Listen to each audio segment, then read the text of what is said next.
Hey, that's been a long time coming. It's here! It's here! It's finally here! It's not like we started doing video reviews with the first one of these. Yeah, I skipped Gates, and I never wanted to play Gates. I couldn't finish Gates. I genuinely couldn't. I got to around the same point as I did last time I played Gates, and that was after the third-ish dungeon. That's because the grinding. So much grinding. So much slow grinding. Wait, like level grinding or just dungeon grinding? Dungeon grinding, because you know how between story events they have the go do missions for a little while sort of thing. Oh just yeah, to and pad they out did the that. Story. They did that thing where it's like you can only accept one mission per dungeon. Yeah. Right. One. Gross. Or one per time per trip. You couldn't even accept multiples ready to go back in again, if I recall correctly. And the other thing about it is that you know how you lean towards rewards that you need at the time? So you go through and go, ooh, Reviver Seed, ooh, recruited Pokemon, ooh, this, ooh, that. Things like that? Yeah. Yeah. All the rewards will show you is crafting materials needed to expand your Pokemon Paradise. You'll still get items like Gravel Rocks, Reviver Seeds, and all that stuff, but all you'll see is Tempered Wood, or Special Stone, things like that. I forget the names. Yeah. So, a lot of useful, useless stuff. It feels like useless stuff. You can still use it to expand your Pokemon Paradise, but it just feels useless. It doesn't help you at all in the dungeons in the long runs. No. It feels like they changed the dungeon mechanics for the worse. Yeah, and because of the hand-holding parts of it, there is absolutely no reason for you to pick Snivy. At all. Oh, really? Ever. Because your first 3 recruit Pokemon, Emolga, which, alright, that's solid. Dunsparce, which, it's apparently supposed to be really good, but it's Dunsparce, so. Yeah. And Virizion. Like, the Sword of Justice Virizion. It's just, here's a legendary, have fun. What? That would be like you in Red Blue Rescue Team where your first 3 recruited Pokemon was Team ACT. Yeah. Or it's like, here, have a Mewtwo. Yeah. But we are not talking about Gates. Not Mewtwo, it would be like the game giving you a Suicune. We are not talking about the Spike Chunsoft game that brings everyone despair, otherwise known as Gates to Infinity. We're playing the Spike Chunsoft game that brings some people to despair because it is mostly hope. Mostly hope because it proves on the mistakes of Gates, though it does a few other things wrong, but I'll get to those later. It's a good but flawed game. Yeah. It's super mystery dungeon. One of its biggest flaws, though, was the release dates, which I'm not going to blame Chunsoft for. I'm going to blame Nintendo of Europe and Nintendo of Australia for. Because fuck you too. Wait, let me see. I have, like, pages open. I've got it right here. Launched in Japan September 17th, 2015, which, okay, it need time for localization. North America, November 20th, 2015. Alright, it fills out the time slot that Pokemon normally gets. Australia, February 20th, 2016. Europe, February 19th, 2016. So, the same day. Just, I don't understand these releases. I get it's not worldwide, but... I know why they did it. Why? Because Pokemon Day was a week later. And you could get Super Mystery Dungeon on sale for a special sale on Pokemon Day. At least here you could. So I get it, but at the same time, it's done. You had to wait. You're not localizing anymore. You had to wait a year. Not a year, several months. But the thing I don't get about waiting the difference between America and Europe, you're not localizing it anymore. It's an English localization. It's done. It's ready to go. Why the hell are you not releasing it? The only thing you gotta do is put it on PAL and you're good. Yeah. Maybe you've got to change a few little things every now and then. And just because of the differences between North American English and European English. I get that. But at the same time, Yoshi's Woolly World didn't need that much localization, yet the same thing happened to it. This needed a bit more, and there is absolutely nothing in there that you're getting rid of, because I'm pretty sure that there isn't any moment in Pokemon Super Mystery Dungeon where they say a European exclusive swear word like slag. Yeah. Just... ugh. It's strange. Shall we talk about, like, the overall, like, theme and story without giving out too much, I guess? Unfortunately, it's a little hard to do that because of the big occurring threat in it. That being that Pokemon turn to stone throughout the process of your journey. You find Pokemon that have been turned to stone.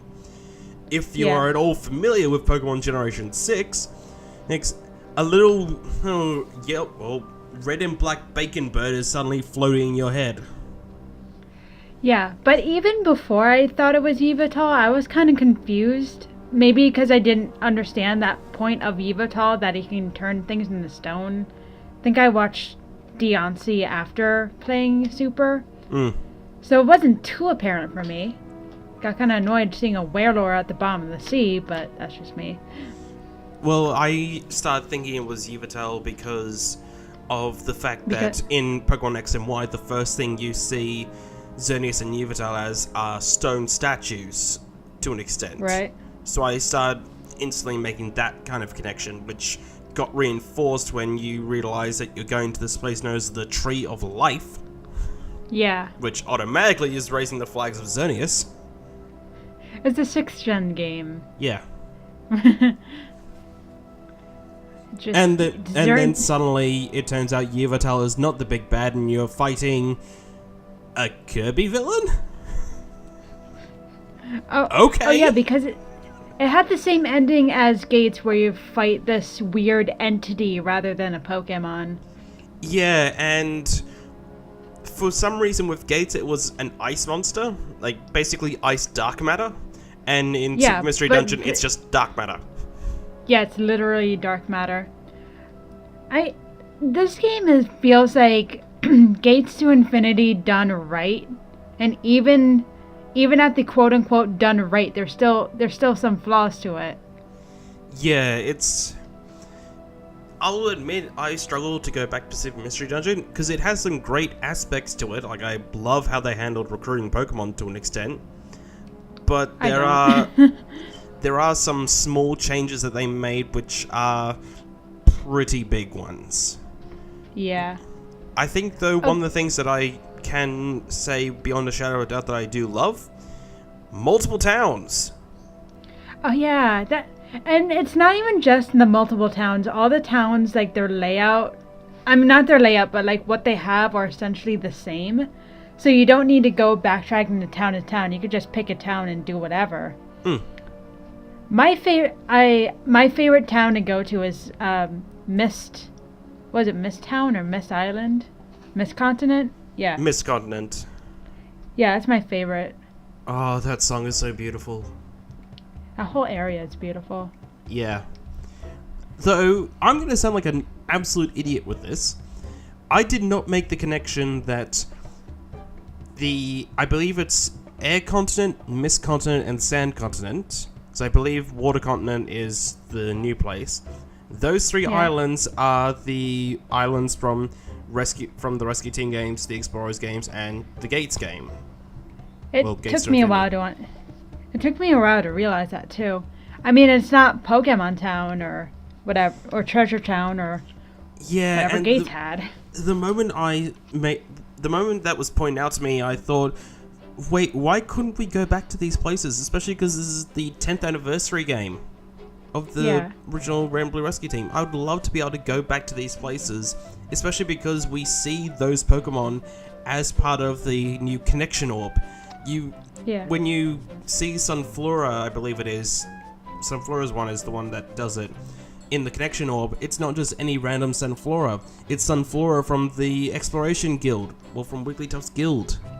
And not only that, notice how there's 2 Celebies on the orb as well. Yeah. One of them is shiny. Yep. And with Grovyle, and I'm pretty sure Dusknoir is here too. They're like, even their original art, as they were they have new art for Super Mystery Dungeon, but so clear that it's the same mons from previous games.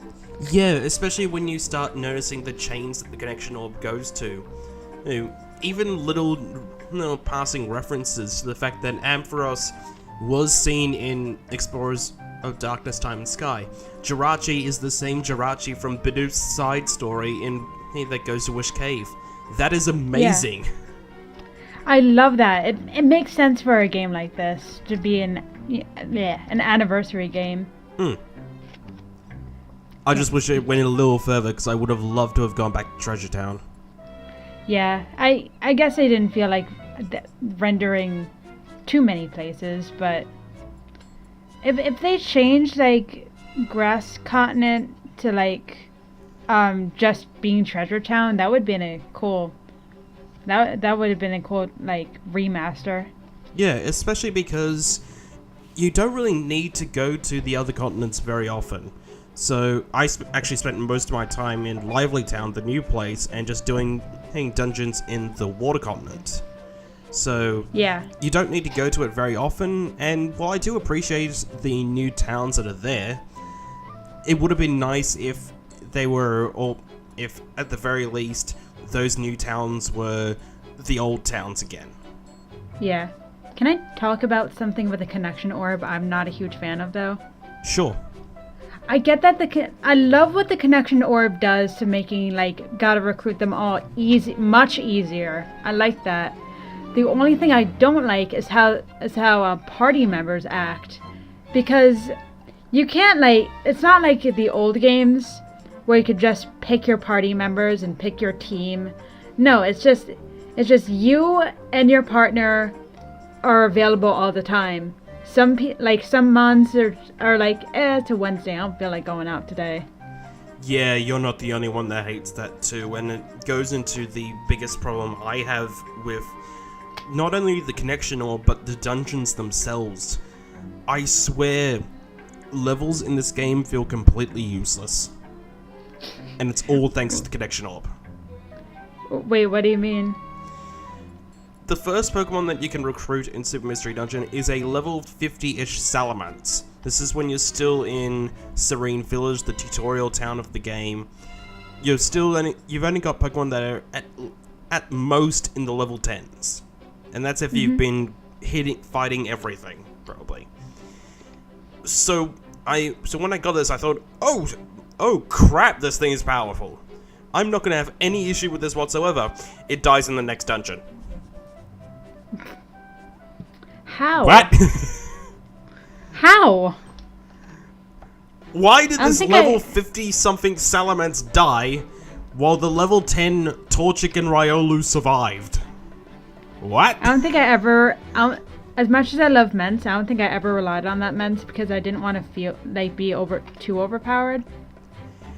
I wanted to try it out once because I wanted to see what it was like, and it was terrible. Yeah, and it's not just that Salamence. I managed to recruit ACT's Alakazam. Cool! Wait, Alakazam, you're meant to be this really smart Pokemon. Why the hell do you still know Confusion? Freaking rip. Yeah, this whole problem with team members actually made me restart my game, because before I believe I was what was I? I was like a Pikachu with a Charmander. I think it was. Seems about right. It was either like a Pikachu with a Charmander or a Pikachu with a Gen 6 mon. Why can't I remember? But like after a while, I think I actually beat the main story. But then I realized, wow, this is actually really annoying. So I reset my game and changed myself to a Mudkip with a Charmander. And then at post-game, I found myself using Charizard, because of course Charizard's the most overpowered starter. because he could just fly over everything. Yeah. Yeah, the reason I picked Mudkip because when I evolved a Swampert, I'm just gonna be like, okay, EQ, Earthquake, Heatwave. That's how you beat the game. Yeah, it's pretty much. Yeah. I didn't do that much power into it, even though I know that that's a solid combination. Because thankfully, with how this game handled the picking your Pokemon and your partner, you can do the quiz if you want to, but if you don't get the option you want, you can say no and just pick whatever Pokemon you want. Thankfully, the quiz and subsequent partner picking seemed to be psychic for me, and let me be a Torchic and my partner be a Riolu. Like, the game specifically said, we think your partner should be a Riolu. Ah! Okay, and here's one thing that I got really freaking confused by in the quiz. The last question is like, what gender is your friend, boy or girl? And I'm just like, don't you mean me? Yeah, I got confused by that too. What? Okay, I think when I was Pikachu, I felt kind of weird because they didn't give me my heart tail. Yeah. That was actually something I noticed. I don't think there are gender differences in models in Super Mystery Dungeon. I don't even think they were in Gates to Infinity either, which is weird because these are the same models from the core games. It is Pokemon Go syndrome all over again. No, there was... I know for a fact in the animated trailer for Gates to Infinity, there was a female Pikachu with the heart tail. But I don't think that gets applied to Gates to Infinity because they didn't have the gender option, which is the whole thing's strange. Yeah. Yeah. One thing I wanted to ask you about, there is a brand new mechanic with this game. The Lupets and the Emeras. What do you think of those? I thought it actually added a bit of what do you call it? A lot of thought to it, because when you're going in the dungeon, you are going to be a little underpowered for that dungeon at the start. Towards the end of the dungeon, if you have your Looplets right, you are set, basically. I think it adds a lot more strategy to the game, and I really like that. And it allows you to be a lot more flexible with it as you go through the dungeon. Yeah, especially when you're going through a dungeon and going to beat up a boss. Those are important to have. Yeah. My one complaint with the Emeras is that I wish they didn't use this for Mega Evolution. Because the Emeras are randomly generated, which means that, and because there's so many of them, your chances of getting the Awakening Emera, the one you need to Mega Evolve or just overpower your Pokemon, they are so rare, I never actually got a chance to use it. I found them all the time. And you were like going through as a Blaziken, right? Yeah. Yeah, I found them all the time while I was on my Charizard. But of course, with Charizard, it's always random which Mega you're gonna get, either X or Y. You can't choose. Yeah, I'm guessing the same thing would be for Mewtwo as well. Yeah. So you can't really count on them. I just pick up the Emeras because it's still like it overpowers you. At this point, I don't think you really need Mega Evolution. Yeah, you don't need it. It just would have been a nice thing to have, especially because once you fill out your Lupets, you can actually consume your spare Emeras to get small stat buffs while in the dungeon. So I think one of the colors would give you a slight buff to special defense, special attack, things like that. So yeah, it's weird. It kind of breaks the Pokemon canon with Mega Evolutions because the whole thing is like, oh, it's the bond between your trainer and you. I mean, your Pokemon. It was going to have to break it anyway. You're going into a game series that has no humans. How the hell are you going to do this? Bonds between partners. Yeah, that works. Yeah. One thing I do want to see though, if they ever do another Pokemon Mystery Dungeon game, I want to see how they handle Z moves. I would love to be able to see Dialga suddenly burst out and trying to do the Steel type Z dance. Just to power up. Hey there, little kid. You want a crystal? What'd it do? It makes nukes. Yeah, pretty much. It's great. Also, didn't also feel like a downgrade, like coming back from Explorers. You're not part of a guild. I mean, you will be, but first off, you have to go through preschool. Yeah, that... I'm torn about Serene Village as a whole, because on one hand, it is like the original Red and Blue Rescue Team, where you get really familiar with this town and its inhabitants, and you form a really good bond with them. At the same time, though, it is your tutorial. And you're learning skills that if you've been playing the Pokemon games for a while, like I have, you know all this shit. I mean, there's some stuff I didn't know, like that one mechanic where you have to... I mean, they're teaching you the new stuff in this game, like the looplets and the ally chains, like the ally chain attacks. Yeah. That's fine. But why do I have to be subjected to a freaking preschool? Yeah, how often did you actually use those ally chain things? They were in Gates to Infinity as well, and I barely used them even then. I use them a lot, especially in bosses. I didn't really use them for bosses either. I completely forgot about the mechanic, honestly. I got a lot of use out of the slow power-up of moves, though, because that was another thing that came over from Gates, which I think is actually really helpful. A lot of things in Gates I don't know are from Gates. Such as the best NPC of all time came from Gates. Are you talking about Victini? Well, I wouldn't call that the best NPC of all time, but Victini came from Gates too. I'm talking about Mr. Glorious Cofagrigus.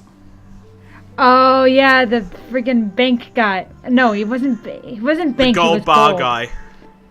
Ah, he's good. He's a good boy. Mr. Glorious. And I love Cofagrigus.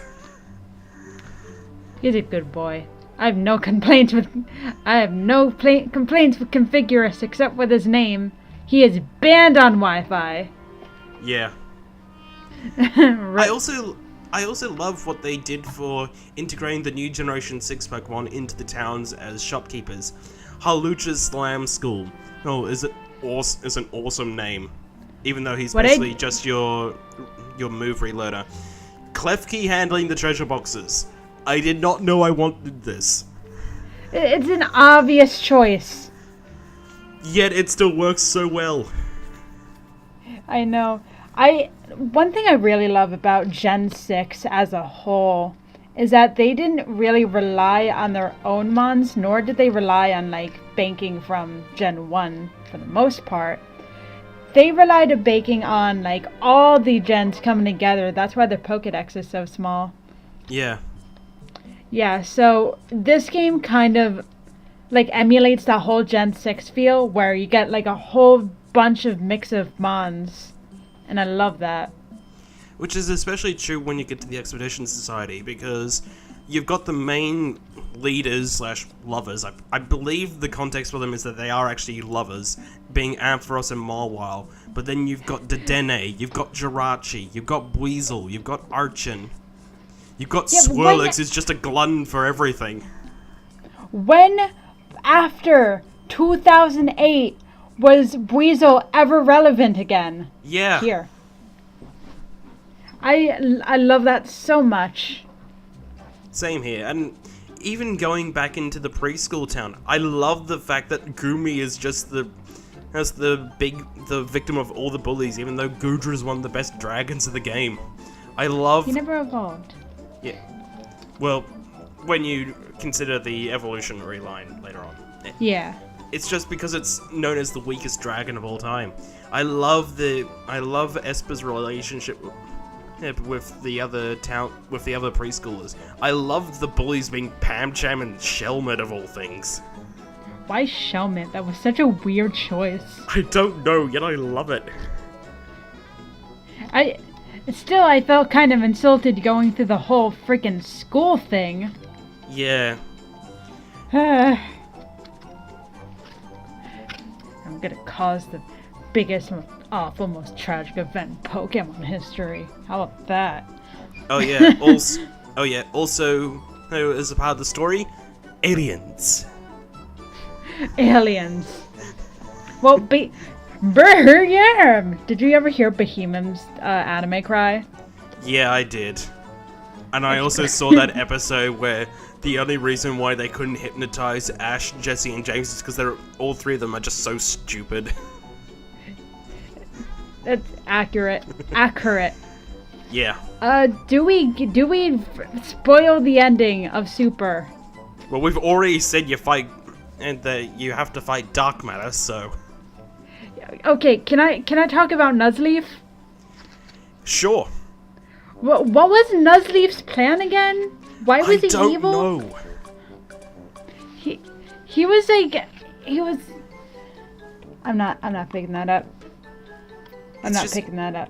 Yeah, I don't get. A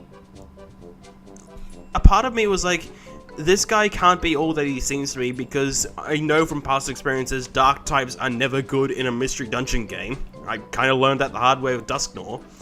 But Nuzleaf, I just kind of thought he was there, evil. Well, they're evil.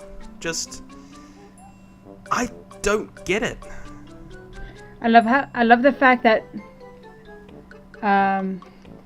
Sorry, I had a call, even though I specifically said don't call. But I love the fact when Nuzleaf like turns around, he's literally like has like the freaking dark face, and he's basically sitting there like, "Hey, guess what? I'm evil.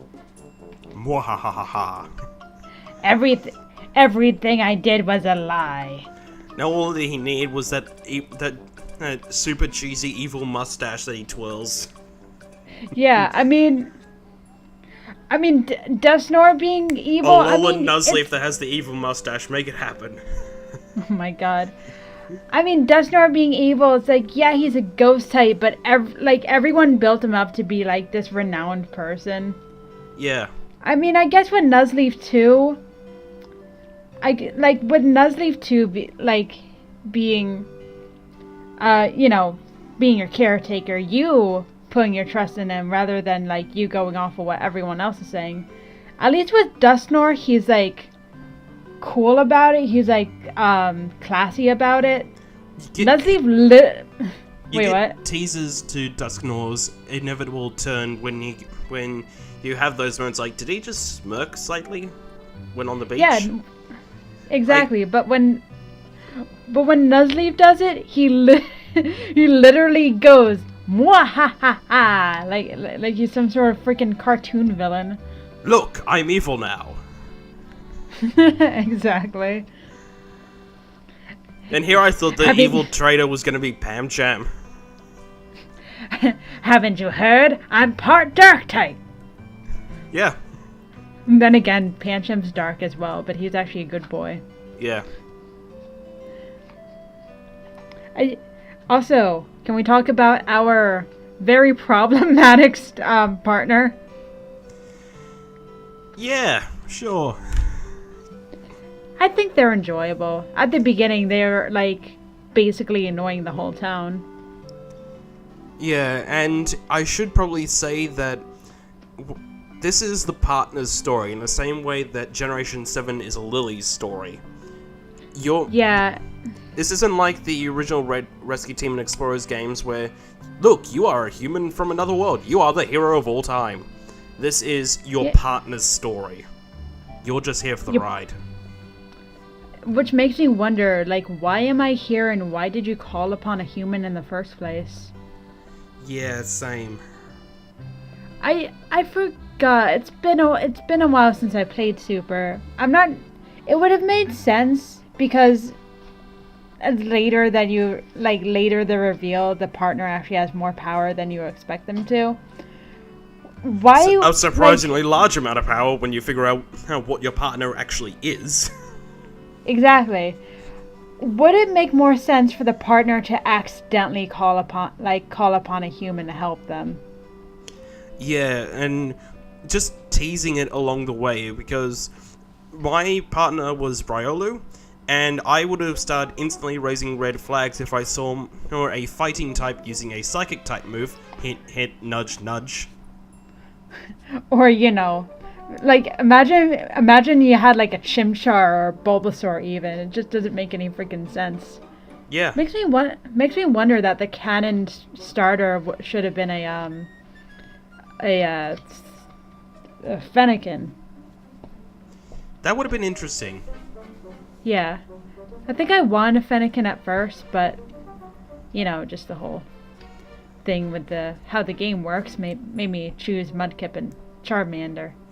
One of the things I'm kind of annoyed about, though, with the player and partner Pokemon is that it is just, look, here, you can play as all the starters and Pikachu.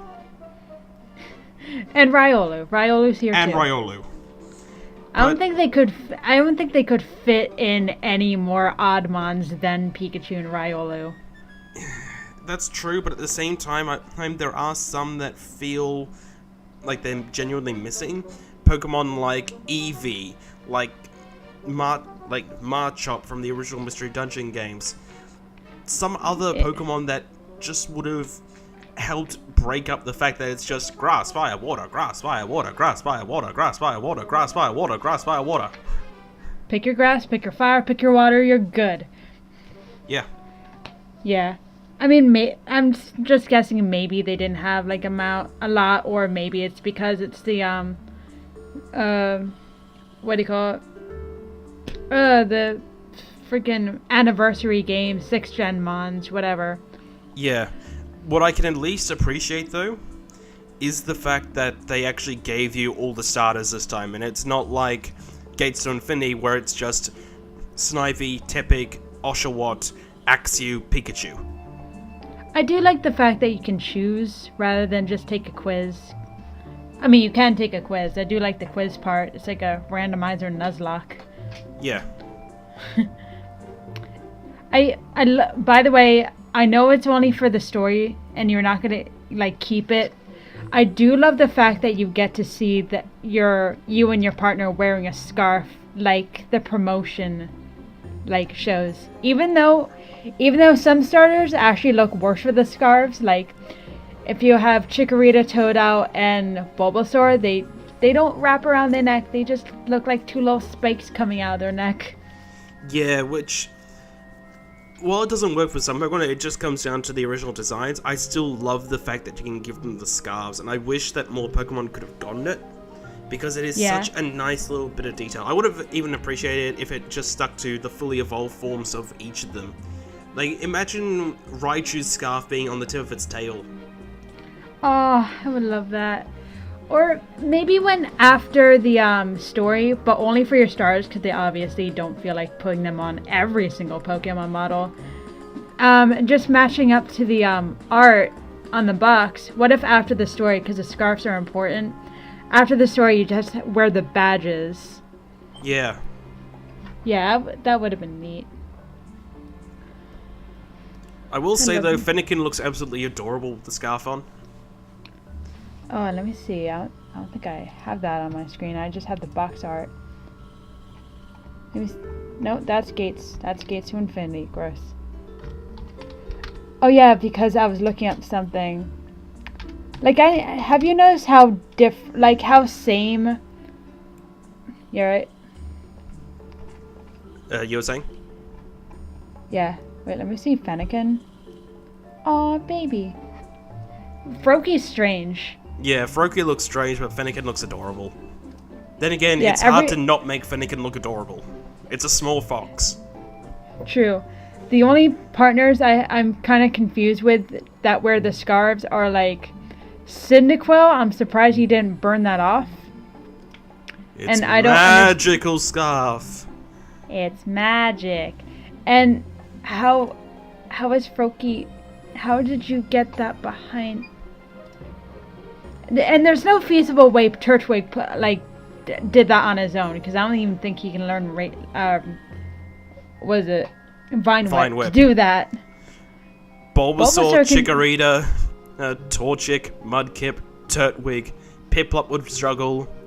Tepig, Fennekin, all of them would struggle to put these things on. They need help. I mean, doesn't Fennekin have light psychic powers? I don't think it's in the light psychic powers stretches to telekinesis. I mean, confusion is basically telekinesis. I always thought of confusion as more, telepathy giving them a headache. That's what I always saw it as. And I saw psychic as the telekinesis. I know in the Mystery Dungeon, I maybe it got confused with the dubbing, because I think the sub said psychic. But it's shown that Gengar was using confusion on a rock to telekinetically, like, move it down. Yeah, that's true. Yeah, so that's why I thought confusion was just light psychic. It could honestly go either way, so... Yeah. Yeah. Also, yeah, Oshawott. Yeah, how did Oshawott put that? Oshawott, how do you... I should not question this. Chimchar is the most powerful Pokemon because he has thumbs. Yeah. Oh no, And Trico. You could say Trico does too. Trico has 3 fingers. Yes, but 2 of them are to the side, so he can still grab something. Oh yeah, and he has hook hands. He has little Yeah. hooks on his hands to climb, yeah. Totodile kinda has thumbs. I don't know. I don't think that can be Froakie can classified. kind of pick up stuff. Yeah. The most powerful Pokemon are those that can pick up stuff. Yeah. So, every grass type that can learn Vine Whip, you are infinitely better than anyone else. Yeah. Though great. on a slight tangent, because I just remembered something with Pikachu's one, slight tangent regarding the TCG. I find it absolutely hilarious that they're doing this tag team mechanic for the cards now. Pikachu gets partnered with a Zekrom. Eevee gets partnered with a Snorlax. What? Eevee's been kind of having the bad end of the stick when it comes to promotion. Yeah, which is really annoying because Eevee's best starter. At least in Let's Go. Eevee can't evolve in Let's Go. Eevee also gets overpowered as hell moves in Let's Go. And a lot more of them. That's true. Oh, I forgot something about the story that always bugged me, now that I see all these promotion arts on my screen. Can we talk about the dogs and how much I kind of hate them? Yeah, I hate the dogs too. And Entei especially pisses me off. Because of that tease that happens right before you fight Entei. Wait, what did you do? I forgot. Right before you fight Entei, special Deus Ex Machina Xerneas powers temporarily evolves you and your partner to their fully evolved forms. Yeah. And then as soon as the fight is over, you revert back to normal. I mean, it makes sense. It's a freaking Digi-evolution. It makes sense, but at the same time, when you're like me and you get partnered with 2 of your all-time favorite Pokemon, getting to use them once and then not being able to use them again for a long as hell time just pisses me off. Especially because Pokemon Mystery Dungeon games are notorious for being stingy in how you evolve Pokemon. Yeah. Oh, I remember we made a lot of jokes when this happened, like about 2 years ago when this game came out. I was really confused in game because my partner was a Charizard and Gen 6 had this thing that all flying Pokemon should be flying in model. Yeah. It's like, wow, Wrath, you can fly? I don't know what I'm doing. Also, if you're ever a Snivy, like you as a human transformed into a Snivy, how freaking scared would you be if you suddenly are just a snake? What happened to my limbs? It's like your partner is like a what's a natural evolution? Like a Chimchar evolving into a Infernape. It's like, whoa, this is cool. What do you think? Oh, friendly partner of mine, and you're just freaking on the floor, just terrified, curled up. Just the scaredest superior you would ever see. Well, there are other ones like that too. Torchic's one is like, I have hands now! How painful would that evolution be? You just grow hands and arms. Oh, evolution has got to be painful as hell. Just in general. The most painful one I can think of is Cosmog, because you go from little air cloud to air cloud stuffed in a really tiny thing to suddenly either a giant lion or a giant bat.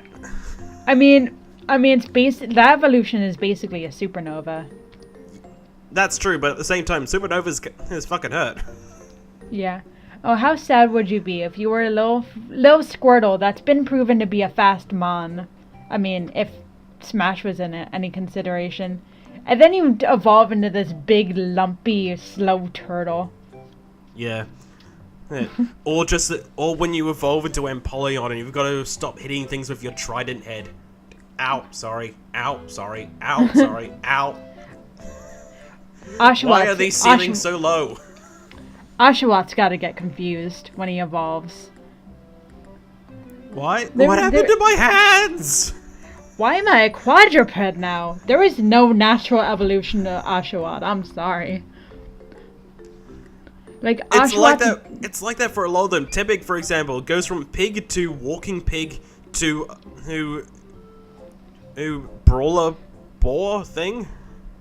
But remember, you're kind of skipping the second evolution, which is meant to be kind of a transition period from their young form to their old form. Not counting Oshawott and Duat, because there's no correlation between those two and Samurott. Yeah. Just imagine if this had Generation 7 Pokemon in it as well. Oh, Rowlet. Look, I can fly. Wait, why do I now suddenly generate arrows at free will? I mean, Rowlet to Decidueye is alright. Can't remember names. Litten right to here. Incineroar. Litten to Incineroar just becomes Buff Central. I'm buff. It's like a Rowlet to Decidueye. It kind of makes sense. He's cool. He's proud of it. Popplio to Primarina. It's beautiful and natural. Litten to Incineroar is the most awkward thing. It's like suddenly gaining puberty in one day. Well, the thing with Rowlet to Decidueye as well is that if I was in that position, I'd go, wait, did I just die? I remember seeing this old comic where it's like, yeah, I remember that's Yeah, it's like, Dad, stop, you're not dead. And you just see a freaking Decidueye going, ooh, avenge me, son. Well, the other one I remember is seeing the starters with their evolved form. So you've got Popplio being excited about how beautiful Primarina is, Lynn being interested in how buff Incineroar is, then Rowlet looking sad because Decidueye's just not there. Oh, oh. Rowlet's so sad. It's like, I'm gonna die. Daddy?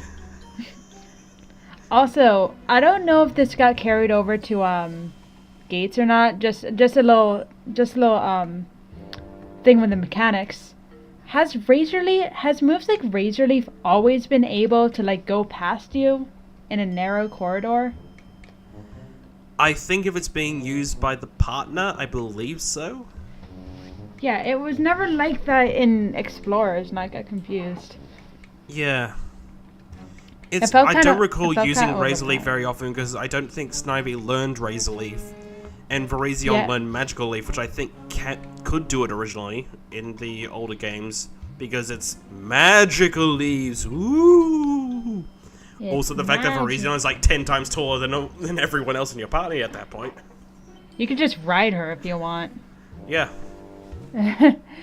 I noticed in Super, like, Charmander had Blast Burn, and they always go past me. I'm just like, oh crap, I have a machine gun now. Yes. Yes, you do. Charmander was such a good partner, even if he's always overpowered. I might actually reset my game soon to play again with that Mudkip Charmander combination, because the funny thing is, with the amount of times I've played a Mystery Dungeon game, I have not actually used anyone that learns moves like Heat Wave. Yeah. In Sky because Sky was the game I played like very recently. I found Sky. I did a kind of stupid thing and just used normal starters because I just wanted to see what the quiz would get me.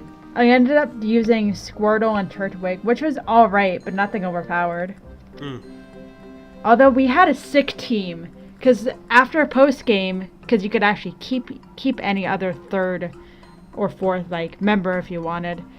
At post game, my official team was Blastoise, Torterra, and Torkoal, and we were Team Shell Shock, and I was proud. Nice. I normally only stick to about 3 Pokemon per dungeon because of the following with the missions that you have to escort Pokemon through a dungeon, things like that. So I normally just stick to 3. Yeah, I kind of want to go through Sky again. I still want to find a physical copy of Sky. With the box. Oh god.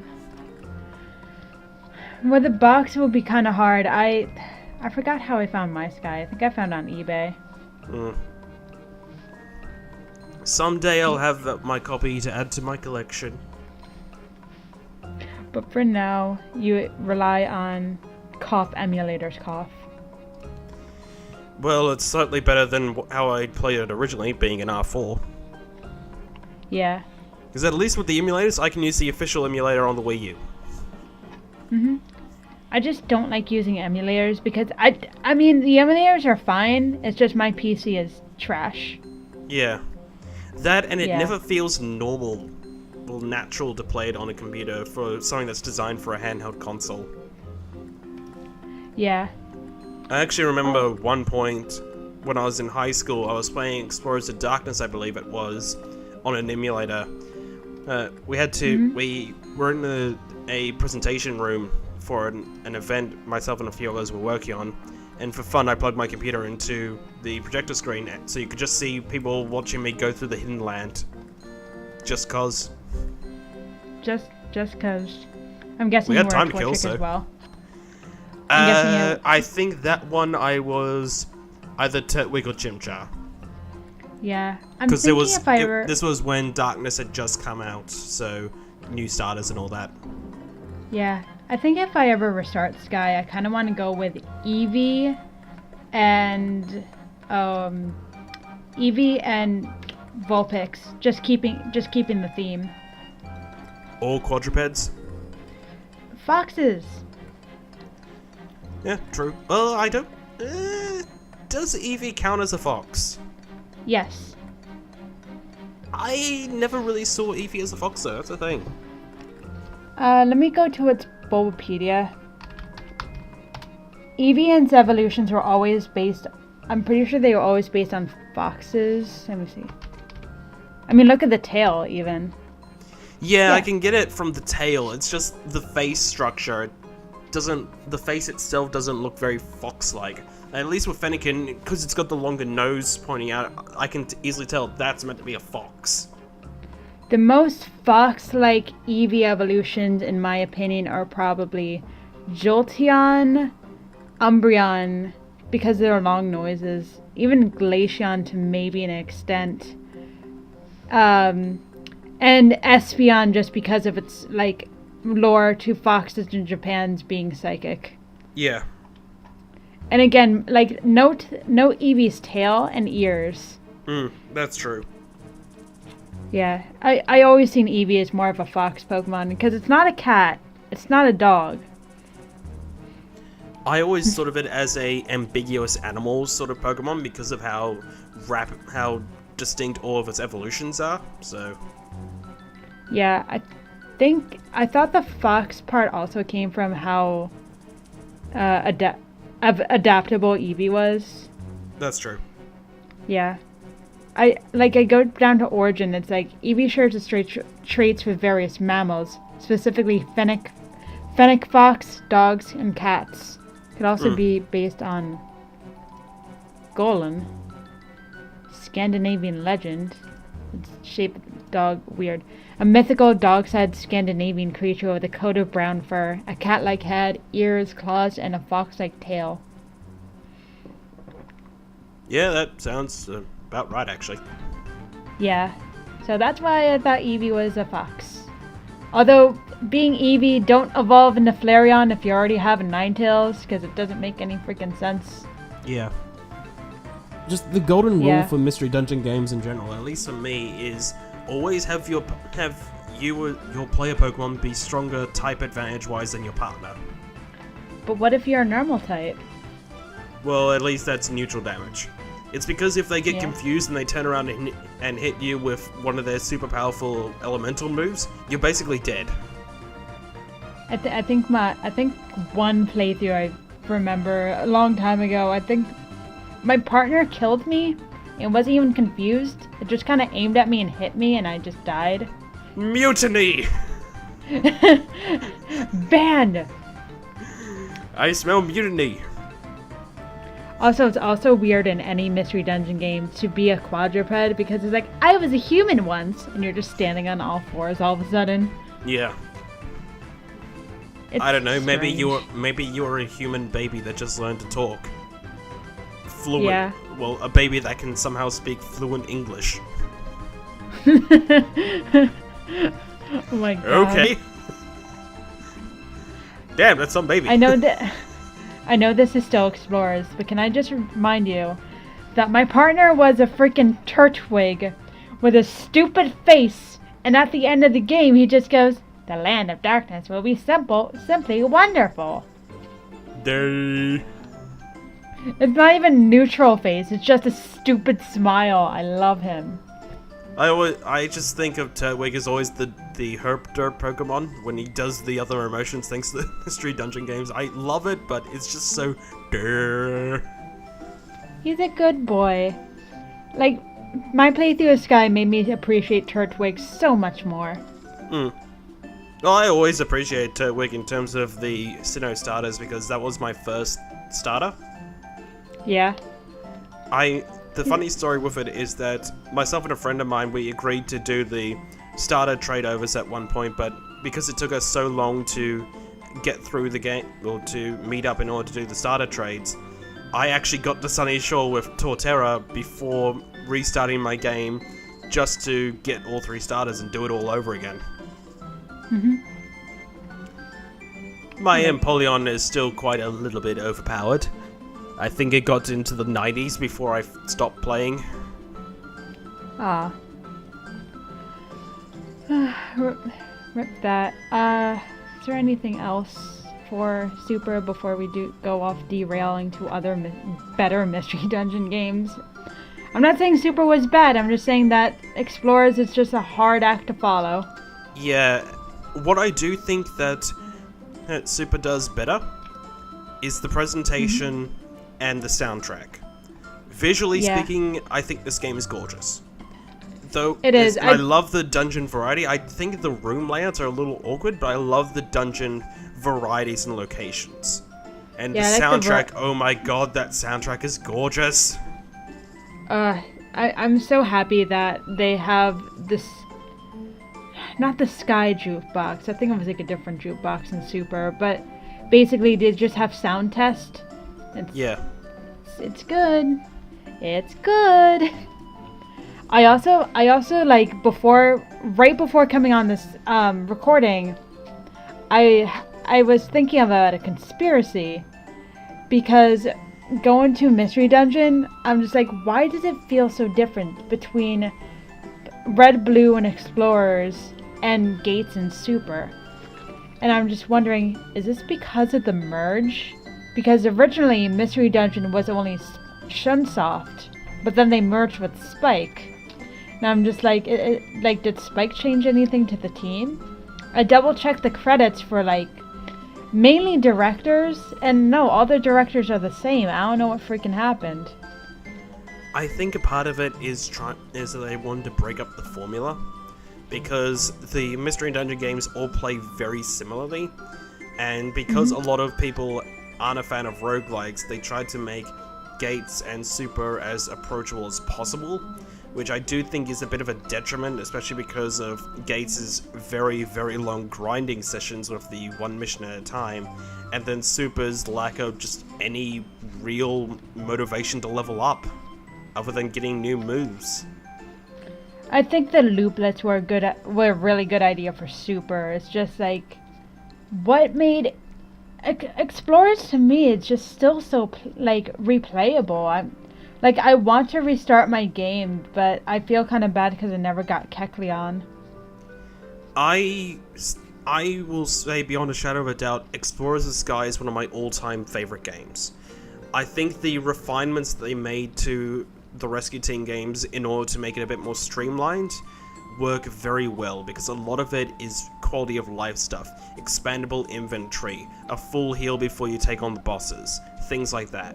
So it's still hard, but it's not rip your hair out frustrating hard, especially when you get to the post game and you've got the 99 floors, one Pokemon enters only, no items, no money runs. Yeah. And there's like a lot of expansions based on Red and Blue. Whereas Red and Blue I really enjoyed. It's just Explorers just does so much more with the formula. Yeah. I guess they're just trying to expand, like start anew with Gates. Oddly same team. They try to start something new with Gates, but I don't know what happened.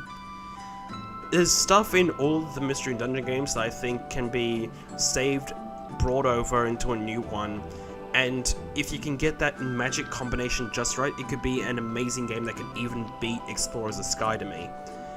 As much as I hated all the items needed to make the Pokemon Paradise, I do like the idea of making a Pokemon Paradise.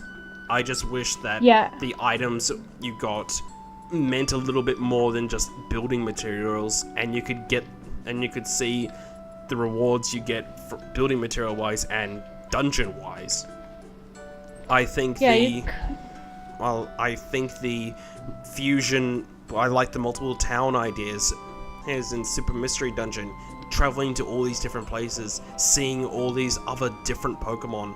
I love that idea for it. And a lot of the mechanics that came from the Explorers games, I think still work really well. A lot of them haven't really changed that much. And what ones have changed have been improved on thanks to the loop-out system. Though, again, it's just that level issue which still really irks me. And I think the connection made in the town for Red and Blue Rescue Team, which got moved over very well into Super, I think that's the best part of the original Red and Blue Rescue Team, because you don't get as much of a connection to the town as you do in the Explorers games as you do with the Rescue Team games. You get a connection to the guild members, but I don't feel as connected to Chansey's Daycare, Marowak's Dojo, things like that. If that makes any sense. What I really like about what Super does, I think for some of it's like, actually no, I think Red and Blue did this more, where the Pokemon, like, who has the bank on all the inventory stuff, the shops and all that, they are like characters too, they have a say in on the story too. Yeah. But in Explorers, not so much, because you're more confined to the guild. Yeah, and don't get me wrong, the characters in the town still have their own unique personalities. I do love Duskull's Bank, because originally when I played the game, I always had the feeling of, this guy's gonna rob me at some point, isn't he? I think he just genuinely loves collecting. Yeah. And then you've got characters like Chansey's Daycare, which Chansey's just always so lovable that it's hard to really hate anything about it. I love Electivire's Link Shop, just seeing such a strong Pokemon be there for the tutorials. I felt something for Marowak when the last dungeon opened up, because his whole shop was basically ruined for this mystery dungeon sort of thing. The Kecleon brothers, they speak for themselves. You can't really hate the Kecleon brothers. But the thing is, they have their own personalities, but in Explorers, they didn't really have that much say in the story. Yeah, which gets carried out, and that was the big issue with Explorers when compared to Red Rescue Team. But it is something that gets improved on with Super Mystery Dungeon, especially because while they might not have as much of a say, the towns are so much more lively that it feels like the town is having its own story at the same time that you're a part of. And just and characters like Cofagrigus, as being such a glorious personality in his own right. Things like that. Yes, I'm going to keep doing that every time I bring up Cofagrigus. Glorious. No, you got to do it right. Glorious. I think my favorite NPC of this entire game is probably Esper, because not only she's really helpful in the preschool that she's from, and yes, I'm still gonna call it preschool. She later on she gets connected with Dedenne through freaking cell phone nonsense, and oh my god, remember when we had our freaking idea for our own mystery dungeon game, but we didn't have really the talent to actually make it together, sadly? Yeah, should we talk about some of that? Because just to stop you for a moment, before Super Mystery Dungeon came out, this was about a year before it came out in the US, for the record. And we started bouncing around ideas for what we would do for our own Mystery Dungeon games. Things that we are still slowly working on, we just haven't got the talent to actually code anything. But we keep bouncing ideas around, story ideas around, and seeing what new stuff that gets added to Pokemon games that could be brought into a Mystery Dungeon game story element. One of those was Dedenne and his cell phones. Dedenne running a shop full of the Pikachu clones that gives you access to the cell phone thing to keep track of your missions, things like that, being able to contact help. Sort of like the connection orb, if you'd like.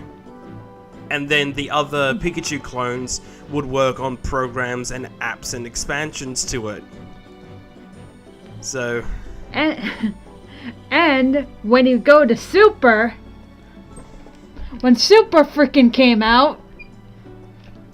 Just tell them what happened. Dedenne in Super Mystery Dungeon is the communications expert for the Expedition Society. He's the one that made the connection orb and all that stuff. So his personality was basically what we imagined our Dedenne to be for what we called Explorers of Legends, I believe it was. Yes, you're right. At least we were not off. We were not wrong. But we were late to the punch, which is really annoying. Though there are some things about Super Mystery Dungeon that I would have loved to have thought of for Explorers of Legends. Things like Swirlix just being a glutton. Yeah, I mean, Swirlix is kind of a forgettable Pokemon. Yeah, it really is, but at the same time, it made it interesting, which is what I do appreciate about the Mystery Dungeon games. They give personalities to Pokemon that are really not interesting at times. Yeah. Like, the best one I can think of is Felicity's Bank. I don't give a shit about Persian. Ever. I didn't give a shit about it even in the Alolan form. The only Persian I give a shit about is the Persian in Red and Blue Rescue Team. She's so polite. Yeah. And then, of course, there's Pokemon like Wigglytuff and the Utah! Every time. Who would have thought to use Wigglytuff as a main Pokemon? Yeah. Just stuff like that. It's actually something that I'm interested in seeing if Detective Pikachu learns from, because it looks like they are doing that based on the trailer. Because at the time of recording, the second trailer just came out, and admittedly, it's the day before. When we're recording this, it's the day before the Pokemon Generation 8 reveals. So, well, the Pokemon Direct, I should say, with heavy lean towards it being the Generation 8 reveal. That's why we're not talking about this. We don't have that info. So. We don't have that info yet, but like a day later, we're gonna look like such fools. Oh yeah, absolutely. Okay, I'm gonna make a statement now. Sorry, I just want to quickly say, I love the idea of Ludicolo as a barista. Yeah, I didn't see the trailer yet, but one of my freaking friends changes his icon to the Ludicolo, which I haven't seen in Detective Pikachu style yet, and like somebody in chat is like, what is your freaking icon? And I just put in Mirror B music in the distance. Yeah. My god. I'm gonna say something now. One of the starters is most definitely going to be a bear. Watch me be completely right or completely wrong.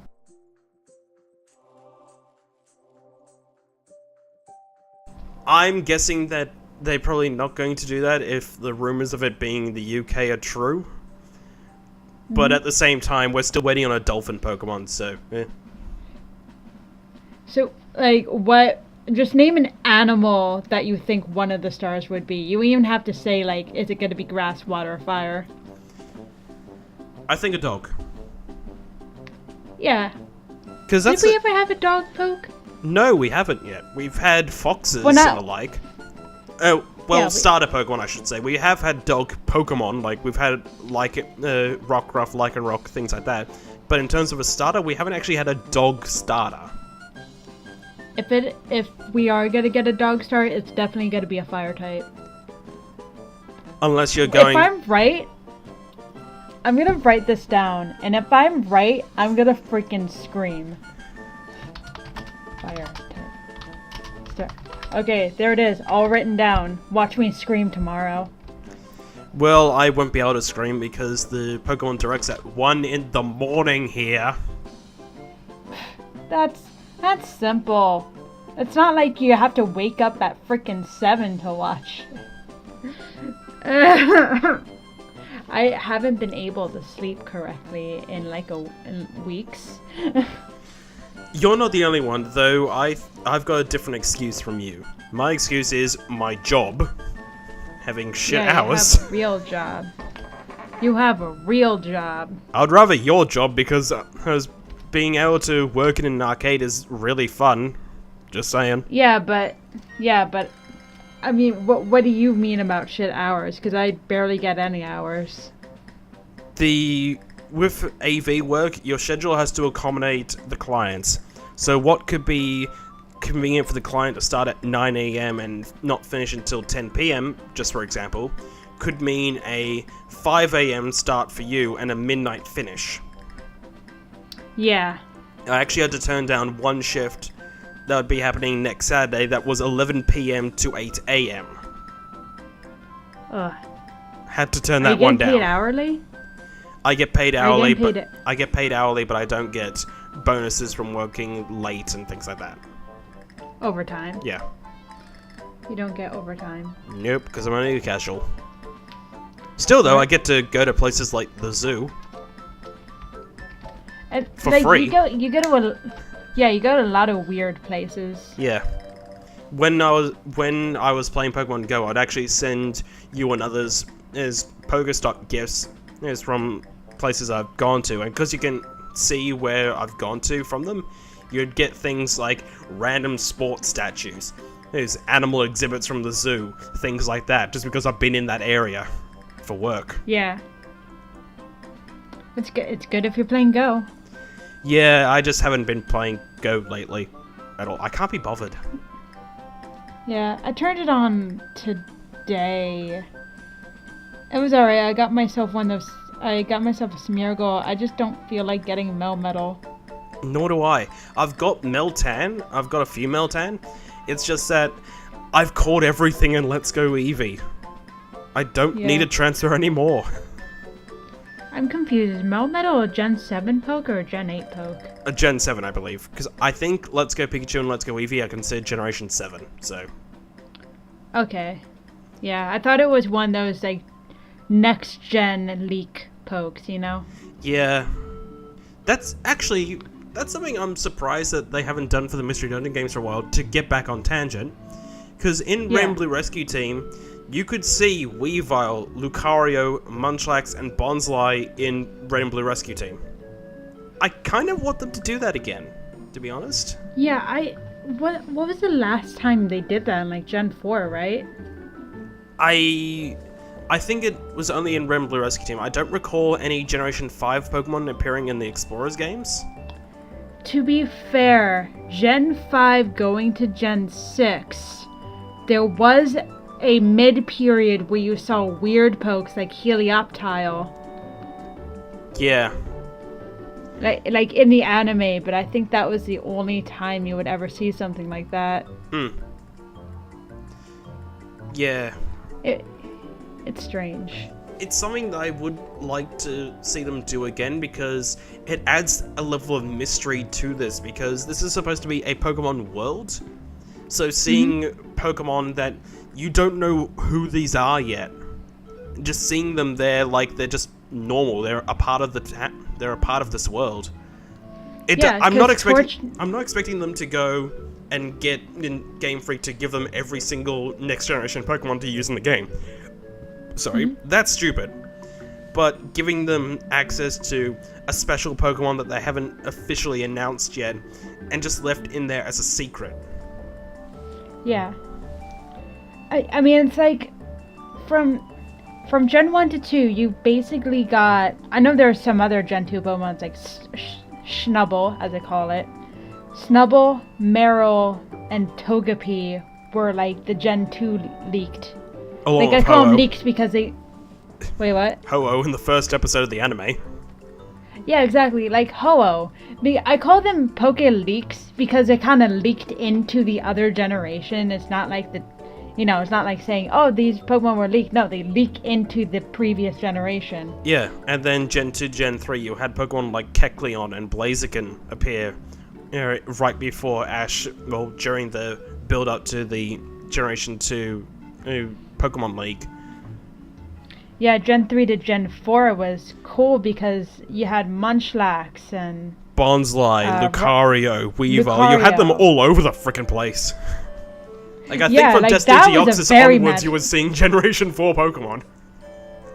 Yeah, that was a very magical time. Yeah. I think they mainly did that from Gen 1 to 3 especially, because in Gen 1 to 2, I'm pretty sure, they had a lot of ideas that needed to be scrapped.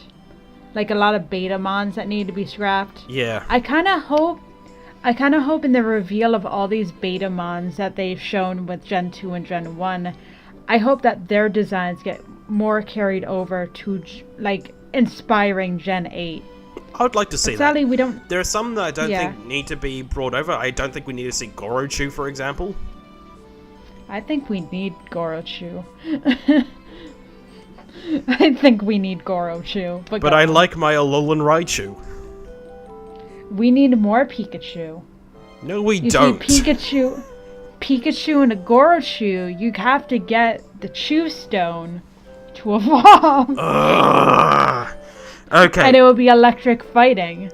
I'm writing something up at the moment that is going to be going live before this video does, for the record. And one of the things I'm making explicitly clear, enough of the gimmick evolutions. Please, streamline this shit. Let us evolve Eevee with a fucking leaf stone. Wait, give me a... You want Eevee to evolve into a freaking, what are the evolution stones? Well, you want Eevee to evolve into a ghost type? What, you want to use the freaking Dark Sash? No, you have to go through a mansion and to get this one particular key item just for that Eevee. I get why they do it, because it's to provide an in-universe justification as to why you couldn't get this in previous generations. I get that. I do. No, they don't need in-the-universe justifications anymore because they literally state that they retcon everything because of different parallel universes. Yeah, and especially when you consider that they've changed Feebas's evolution how many times? Yeah. Why not just ditch the gimmick evolutions for things? I'm fine with using items for evolutions. I'm fine with using the time of day for evolutions. Things like that, but turning my system upside down for one Pokemon. That's stupid. Running around this one rock is stupid. No, I hate the location-based evolutions. I actually really enjoy, God, what's that squid Pokemon that I really liked? Pre-evolution of Malamar. Inkay. Inkay. I love Inkay's evolution. I really hope that there's an evolution of Shadow, which has you required screaming into your mic on level up. That would be cool. I want that so badly. If the gimmick makes sense for the Pokemon itself, I can live with it.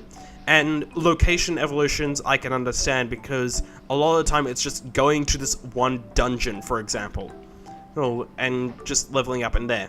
I'm talking about more of this shit like running around this random ass rock. for the case of Leafeon and Glaceon. That's stupid. But things like going to a special electrified cave to evolve Magneton to Magnezone, I can live with that. Yeah, that makes sense. It gives the Pokemon more more understanding with their location and all that. Unless the place you want me to evolve my Magneton to Magnezone is this random-ass canyon and the 4th island of Alola that's got nothing to do with electricity, when compared to the power plant in the previous island. Magnetism, I don't know. Was there any hints of magnetism in Vast Pony Canyon? Nope, I'm just guessing. I don't even think there was a single electric type in that dungeon. There's a lot of iron, question mark. Was there? I don't get Vikavolt iron, like ore. Yeah, I know, I don't get Vikavolt either. No. It's just... I'm just guessing. I didn't dig into the rock. Yeah, it's just... I'm glad that they changed it for Ultra Sun and Ultra Moon, where you could go to the more obvious place being the power plant. For Magnezone. Well, it's Magnezone, Probopass, and Vikavolt, which, I can live with that. I don't understand Vikavolt in the canyon. It doesn't make any sense. Nor do I. It's strange. Maybe was it a conscious decision? Did they just forget the power plant was a thing? They must have, because once they did Ultra Sun and Ultra Moon, they realized, oh yeah, we have a power plant that no one has any reason to go to. Look, they evolve here now. Okay, trainers. Now for your starters, instead of evolving at your mid to late 30s, you need a special item. I really wish that, going back to Super, I kind of wish that all the Pokemon all the starters had Megas rather than just a few select starters. It kind of, even if you have like a lot of stars in front of you, it kind of like narrows your decisions down a bit. Yeah. It's one of the reasons why when we were designing Explorers of Legends, one of the first things we did was come up with ideas for Mega Evolutions for all the other starters. Yeah, it makes starters feel like better than others. Cough, Charmander. Cough, cough, cough. Yeah. I love and hate Charmander. I love him because how useful he is. I hate how overpowered he is. I also hate how overpopular he is. Especially when you consider the fact that Squirtle has the type advantage, and Bulbasaur in Generation 1 is just the most overpowered starter. He was broken. Yeah. Charmander was so useless in Gen 1. Yeah. But all the kiddies like him because he's a dragon. Except he's not a dragon. He didn't become a dragon until 2013. And even then he doesn't get to stay a dragon. And he's only a dragon in one of the 2 games. Oh my god. Charmander, I hate you. Charmander, go home, you're drunk. Exactly.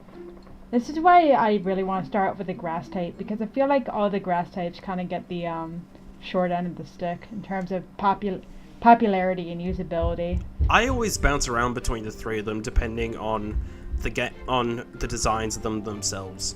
I've used all 3 starters for all the generations, and while there are some that I go to as my favorites, it's just going through the ones we've got so far. If I'm going to Kanto, I pick Squirtle. If I go to Johto, I pick Cyndaquil. If I go to Hoenn, I pick Torchic, because duh. Sinnoh, I can go between all 3 of them, honestly. I'd like all 3 of them evenly. Unova, I always go Sniper or Oshawott, because fuck Embol. And Gen 6 can be any of them. Generation 7... But if you... Generation 7, it's a split between either Decidueye or Primarina. But if you had to go through and you only could pick one for one run being your first run, which type do you usually go towards? It honestly depends on the look of them at the time. And I don't pay attention to evolutions, but for the original Sun and Moon reveal, for example, when we finally saw Rowlet, Litten, and Popplio, I was torn between Rowlet and Popplio since day 1. And didn't go... I fell in love with Litten. Lynn was hit and miss. I'm not a overly big cat person, for the record, so that's probably... I'm a huge cat person. I love how tsundere freaking Litten was. That's true. Yeah. But what made the decision between Popplio and Rowlet even harder for me was seeing Dartrix, Brione, and then Decidueye and Primarine. I was like, fuck! This wasn't like... They're both so good! This wasn't like the Generation 6 ones where the designs had one clear loser being Quilladin. Like, the clear-cut loser. I don't want to count, like, the second evolution towards, like, you know, whatever. But when you have that second evolution before you know what the third evolution's gonna look like, yeah. Yeah. I could see that. I think I still went Chespin for that run anyway, because we eventually saw Chestnut, Delphox, and Greninja, and I was like, God damn, Chespin, you are amazing. I mainly choose the Pokemon I want to go for, usually typing. So when I got to Gen 6, I thought Psychic and Fire was like a really good combination. Yeah. Yeah, so that's why I picked Fennekin. Even though I learned that Fennekin was like the least usable one out of Gen 6. And then we got the data miners finding out that Froakie was just overpowered if you could get its secret ability. Rattle. Yeah, I remember breeding my Froak. What was the grass type? Oh yeah, Chespin. I don't know, Gen 6 had all... they kind of had weaker starters, especially when you have to compare both of them to the almighty Greninja. I think the starters overall have been getting better, just on an overall level, because who picks Chikorita, for example? Exactly. Yeah. Exactly. My argument can just finish right there. Who picks Chikorita? Also, Trico, in the generation he was introduced in, he was actually kind of not so usable. I mean, he was alright in Gen 3, I guess.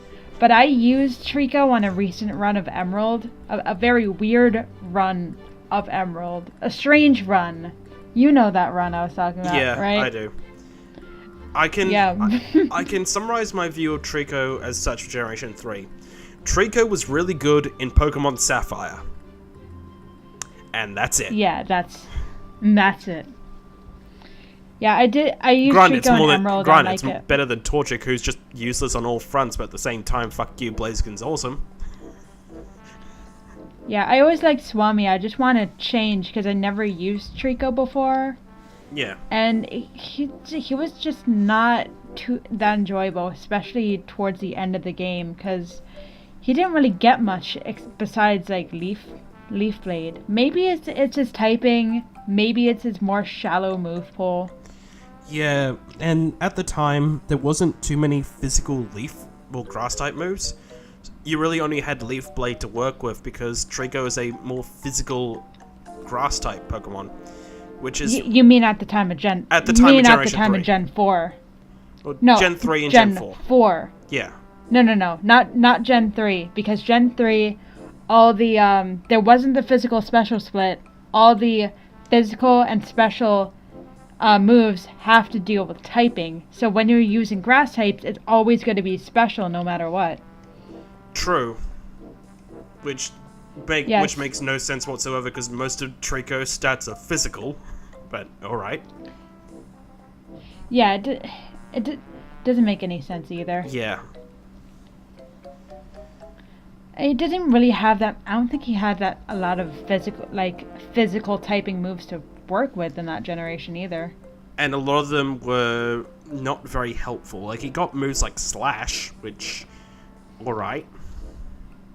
I don't even remember if he got Body Slam or not. I think he could get... I'm not 100% certain if he could get Body Slam or not. I got Bulbapedia up here right now. I'm gonna just go to Trico, skip all the way to Sceptile, which... I remember when Sceptile came out, I was kind of confused by his design, because he does not look fast. He looked like he would get slowed down by his tail. Yeah. And then in Generation 6, he just managed to be able to fire his tail as a projectile. Yeah. Because that makes sense. I'm just gonna go back to Gen 3. The physical moves that he had... let me just double check something. There's a special... Okay, this was physical. Okay. The physical moves that he had were Pound, Quick Attack, Fury Cutter... sorry, Dark type was special for some reason. Slam and False Swipe, only for level up moves. Yeah, I'm not surprised about the Dark type one, because I do recall that Absol was awful in Generation 3. That's because Dark type was special. Yeah. Yeah, Sceptile's strange. He's a bit better now, but I think he got kind of outclassed later on by other starters. His Megas... he got outclassed later on by other starters, and the fact that even when he got his big power buff in the form of Mega Sceptile, it was Grass Dragon, so 4 times weakness to ice, versus his Blaziken, but with his hidden ability being his just default ability, and Buff Swampert. Buff Swampert's the best. I love Mudkip so much. I love Buff Swami. There is nothing wrong with Swampert because you get Stab, EQ, Earthquake. Yeah. Yeah. And he had like a solid move pool in Gen 6. And Gen 3, pretty solid. He's like the speed running choice. Yeah. Yeah. Don't get me wrong, I've got nothing against Mudkip whatsoever. It's just Torchic is best starter. Well, maybe my Mudkip disagrees, and maybe my Mudkip has type advantage. Maybe I'm not stupid enough to send a fire type against a water type. Water ground, eventually. Yeah. Now, Blaziken's good.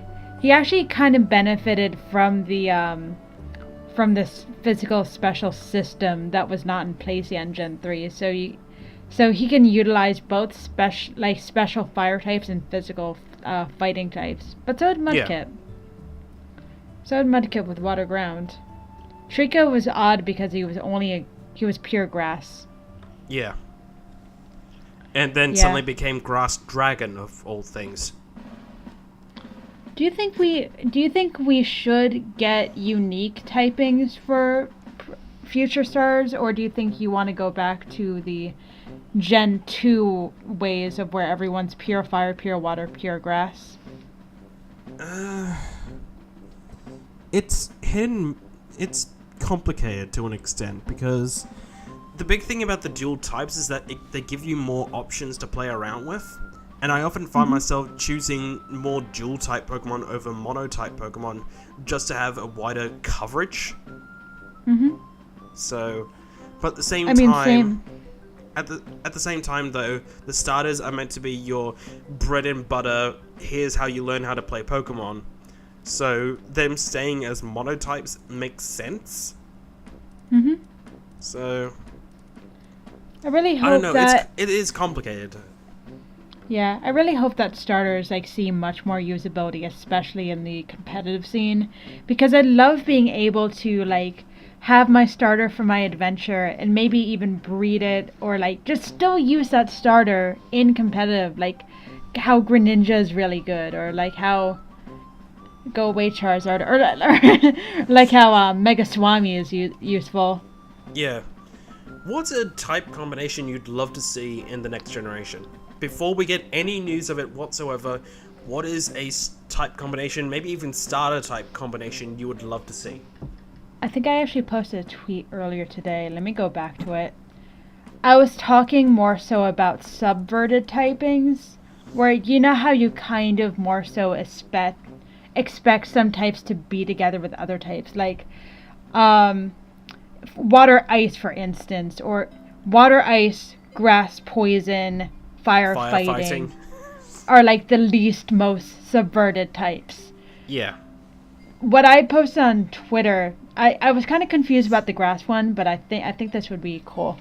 I said, imagine subverted starters like water fighting, Fire Fairy, Grass Steel. I would love to see Fire Fairy. That was going to be my go-to one. And the water fighting one, I can actually point to a really good example of it. Because last year we were playing I think some Pokemon ROM hacks, the Sacred Gold, Storm Silver, things like that. And for Blaze Black and Volt White, the developer actually made Oshawot's, Samurot's typing being water fighting. Mm-hmm. So... yeah, it's that kind of little change.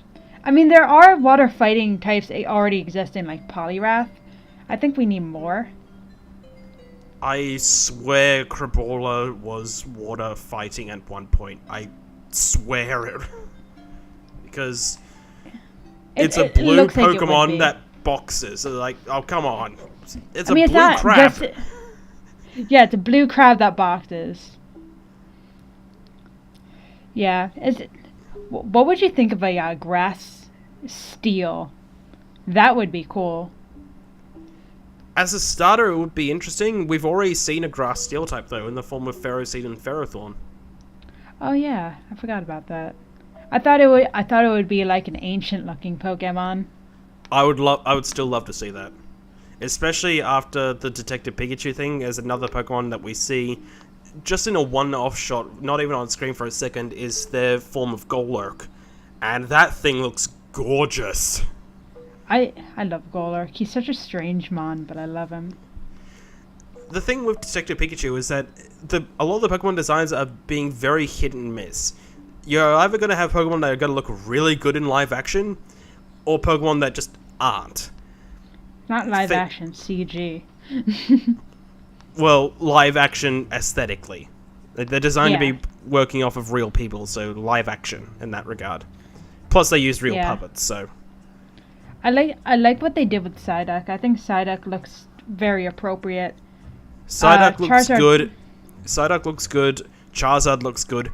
Apom, and you'll see this in the trailer, Apom is fucking terrifying. He has human teeth. White. He scares me. And I get it, like Angry Monkey and all that, but it's Apom. Apom's always smiling. I'm kind of Always confused. so happy. Why is Detective Pikachu I can't think. Why is Detective Pikachu the spin-off choice to make into a full-blown movie and not Mystery Dungeon? I would love that. I think, though, they're just testing the waters with this, and Detective Pikachu is a good live-action form of it. You can have Pokemon and Pokemon battles, but not be a traditional go-to-the-8 gyms story. So I think that's why they chose it. Yeah. I mean, it makes sense for if they want to be live-action. It's just strange. Yeah. Still, though, I would love a Pokemon Mystery Dungeon story. Cough, cough. Oh, I actually looked into the future of the Direct, and I found an announcement. I'm not sure if you've seen this yet, but let me read you and promote my Twitter, which is all so fun. At Keybug55. Yeah, it's so fun. All I do is talk about stuff and make memes. Yeah, it's better than my two accounts where it's random comments every now and then and just posts of the stuff I'm reviewing, which is still even more than the Mediaholics Twitter account, which is literally just the stuff that's been posted to the review sites. Yeah, and I also have I also make streams, so like just look at my Twitter on Sundays. I post something if I'm involved in a stream. So yeah, join up on that. But on my Twitter, I looked into the freaking future of this Direct, and this is what I came with. The Pokemon Direct is gonna open with, "Our friends at Spike Chunsoft is making a new game. Let's have a look." Spike Chunsoft comes on and is like, "With the release of a new generation, we're bringing back a series spin-off favorite that's highly anticipated. That's right, it's Monokuma's Mystery Dungeon, based off the popular..." I was gonna say, don't you dare tease me with the one reveal I would die to have. We already have Chocobo Mystery Dungeon. Yeah, but the one reveal I would love to have is a HD remaster of Explorers of Sky. Oh, yeah, that would be great. I love Explorer's sprite work a lot. Same here, and the thing about it as well is that it is so easy just to design extra content for it, because here's how you promote HD Explorers of the Sky. Look, games brought back with the HD sprites again, and orchestrated soundtrack, new dungeons based on Pokemon from generations 5, 6, 7, and 8, maybe. Mm-hmm. Can we have your money now? Yes, you can. Also, I also have a prediction of what the next game is going to be called. Explorers of Legends? No, it's not even the next. I meant core Sorry, game. I couldn't resist. I meant core game, but you know how they always have to go back to Gen 1 lately, because Gen 1's the first one, of course. Yeah. I just wrote Pokemon Gen 1. Pokemon Gen 1 Chain of Memories. Pokemon Gen 1 358 Oh, days God damn it! over 2. No more! Pokemon Gen 1 recode. Just count Damn it, up Nomura. already. My personal favorite is Pokemon Gen 1 Union Cross. Oh, god damn it! Though, at least it's not quite as bad as trying to claim that Kingdom Hearts number... Let's see... 2.9? No. Let me count this out. Kingdom Hearts 1, 2 is Chain of Memories, 3 is 1 Final Mix, 4 is 2, 5 is 2 Final Mix, next 6 is 358 Days Over 2, 7 is Recoded, and I'm taking out the... I'm just lumping the... I'm not counting the phone games for this one, for the record. Things like Coded, things like that. So, Union Cross actually is important to the story. Yeah, I'm just not counting things like Coded compared to Recoded. Yeah. 8, I'll just say now so I don't forget. 8 is Union Cross, 9 is Birth by Sleep, 10 is Dream Drop Distance, 11 is Birth by Sleep 0.2, a Fragmentary Passage. Kingdom Hearts 3 is actually Kingdom Hearts 12. Oh my god. We're doing so good. 13 if you count Coded and Recoded as two different things. Yeah. Wait, I just realized. Oh god damn it. I just realized. Kingdom Hearts 3 is actually Kingdom Hearts 13. Released 13 years and 7 months after Kingdom Hearts 2. Are you kidding me? It's really I get the 13 years. I get the 13 years. Are you seriously telling me it was 7 months? Yes. 13 years and 7 months after the release of Kingdom Hearts 2. On the day. Get out of this house. Get out of this house right now. I'm not even in your house. Well, get out of this household. Get out of your own house. Breathe in But the it's air. my house. It's a nice day outside. Actually, it kind of is here. I only assume so. You just look. So. You just look outside. It's raining. It's a nice day. Go outside. I'm actually gonna bring up the dates for Kingdom Hearts 2 and Kingdom Hearts 3, just so I can make absolute certain that it is genuinely 13 years and 7 months. God, as you're doing I'm pretty that, sure I it is. received another. I'm pretty sure it is 13 years and 7 months to the day. As you're doing that, I received another vision of the of the direct that's tomorrow, and I'm gonna look like such a fool. I know what the new region's gonna be. It is going to be Kanto all over again. No, welcome to the Johto region. Oh, you got God your damn new it. starters. You got your new stars like Joljasaur, Jurtle, and Charmander. The Ugh. region has popular Pokemon like Pikachu, Geoth, and Psyduck. Of course. So stupid. Imagine there's gonna be Pikachu clone. I'm just gonna get this real quick. Name. Alright. So there's gonna be a Pikachu clone. No, that's not it. Is this it? Okay, I first got the release dates. For the Japanese one, it doesn't work. It's actually a little older than that. It's not 13 years. North America, March 8, 2006. Kingdom Hearts 3, January 29th, 2019. So roughly 13 years, maybe 7 months, I'm not sure. 6 months.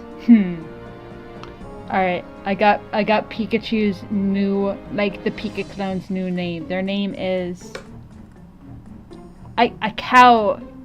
No, I can't pronounce that. Hux Pika. No, that's stupid. PK... I'm just... Damn it, the new name for the Pikachu clone is PK Starstorm. PK Starstorm. Zafku. I don't know. I just put this in the Organization 13 name generator. Of course. Pronounce that.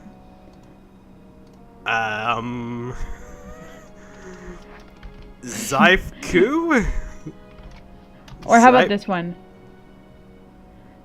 Zaflia?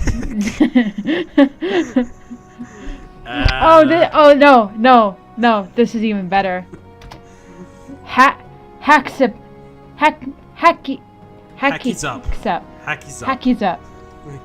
That's his name, Hakizup.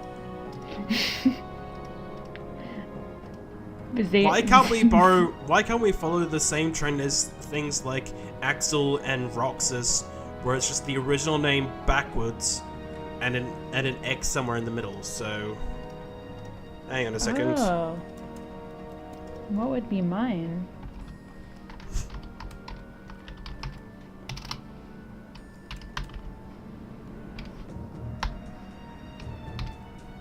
Mine would be... I realized the worst part of my mistake. Here would be Pikachu's.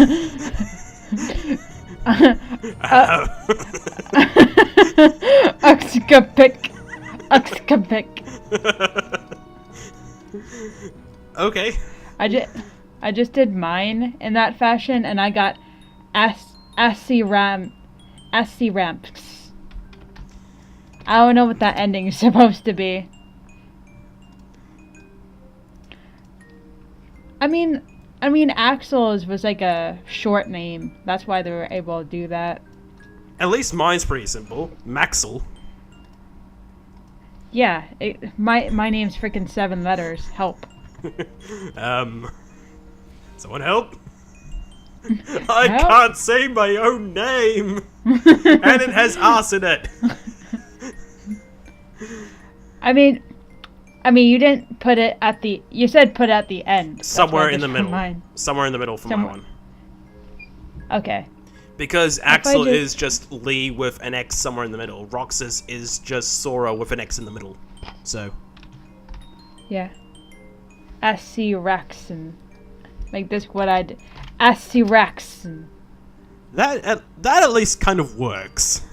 A bit, yeah. It's strange. I mean, Roxas. Is that really Sora backwards? Can you send me the link to that Organization 13 name maker? Because I've got an idea. Yeah, this one literally just mixes it up. I want to see 2 particular combinations. And I'm gonna be adding all these into the. I'm gonna be adding all these into the video for the record. So. Yeah. Somebody named Edwin put their name in this generator, and they get Windex. So here's my one, my first one for Blaster. It doesn't make any sense. Take 2. It just, yeah. It's not a good one. I'll do take 3 before I try another one.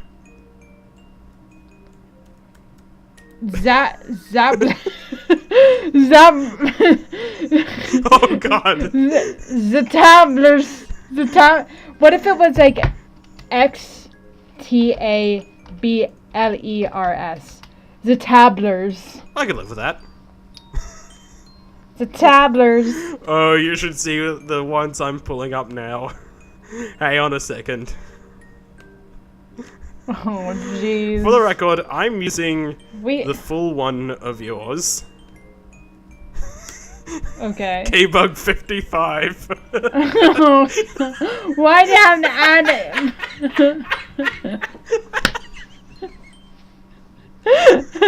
I just see the end of the first one, and it looks like it's saying Suki. If the 5 were an S, this would be Organization 13 names as done by pop rock artists.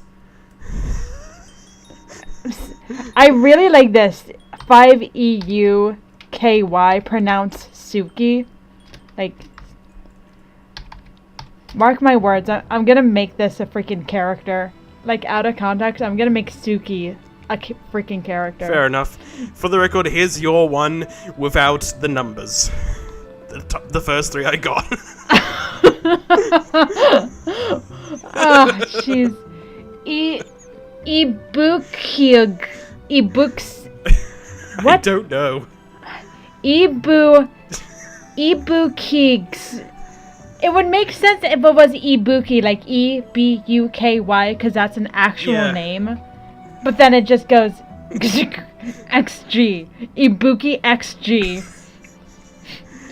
I'm so More glad I got extreme off. I'm so Ibuki. glad I got off lucky with my one, because doing the reverse it with the X in the middle, I get Maxil, which works as a name.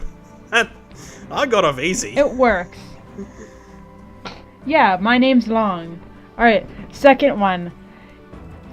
Ubzeguk.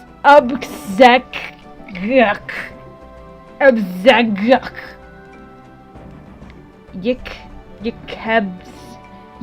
Yikegsku. I don't. To be fair, here are the first 3 from when I used my one. Just my regular name. You got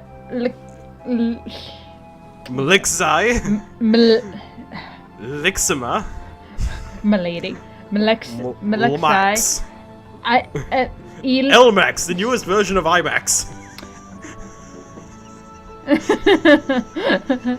Lmalx. Type in Edwin. Type in the name Edwin and refresh it a little bit. Like EDWIN. I got Nixie Doo. I got it Nixie makes Doo. Windex. LX It makes within. Windex. Alex within. Wex Dinny. Dixonu. Dinux. Edwin Xie. Dukesen. All I did was reverse the end Oh of no, the I got and it. shoved an I X in got the it. I middle. skipped over it. It actually makes Windex. Nidwixie. L. Do you know what Willexins. Windex is? Lindu. Yeah, I know what Windex is. Of There course we I know go. what Windex I got is. Zwind, which is weird. I Oh got my Dixwin God. again. Wextony. Oh, I got it. I got Windex. Actually, it's Wendix. What if I did? This is beautiful in its. What if I type awfulness. in Eevee? Okay. This is the first thing I got when I typed in Eevee.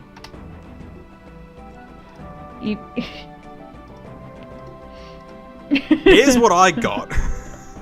Because I just did that too. EXEV. EXEV. Oh my god. We were so close to a Pokemon TCG card. So close. I'm gonna see if I can actually get it. Oh, here's take 2. Here, I made a custom one. Ev.exe. Here's my take 2. ZV.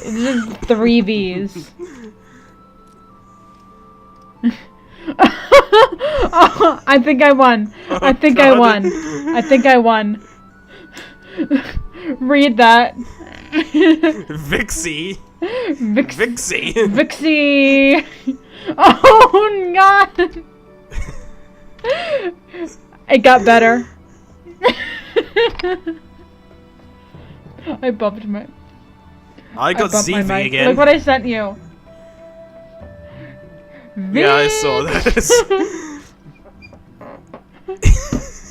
Okay, I'm gonna do it with another like palindrome one. Ho-oh.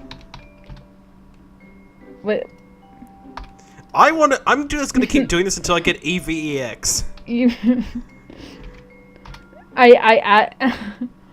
Give me EV. Axel. No, I just love the first one. It's like ho, kiss, oh, no, kiss, hug. Oh. Ho, kiss, hug. Oh.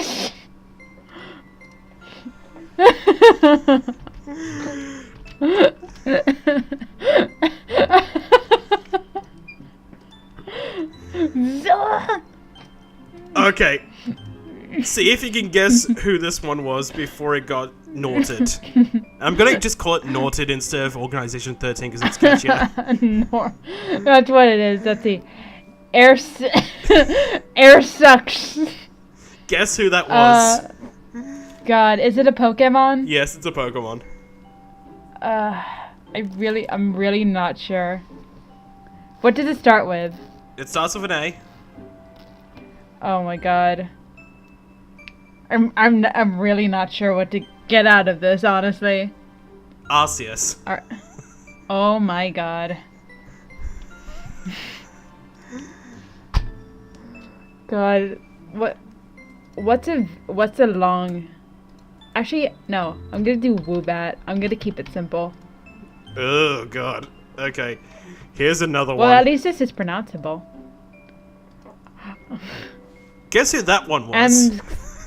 I was gonna say herdier, but that's not right. No. It's not Herdier.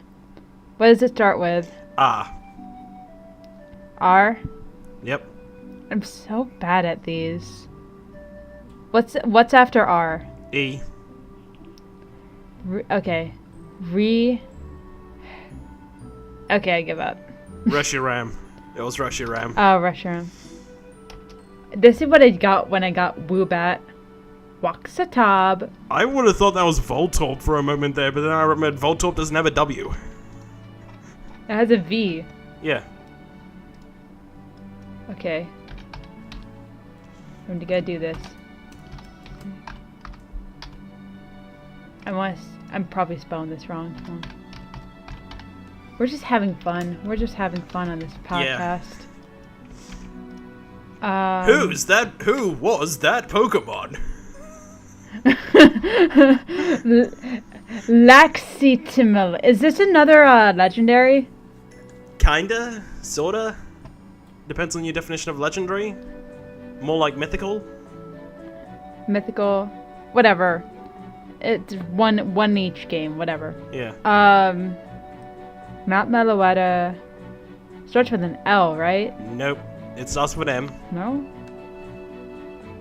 Is this It's not Meloetta. It's not Meloetta. Not Mewtwo. It's mythical. Can I get a list of mythical? Am I gonna cheat? I can't remember.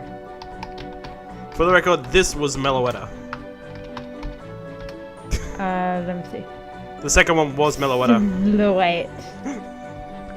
Oh, wait a minute. No, it doesn't have a Z.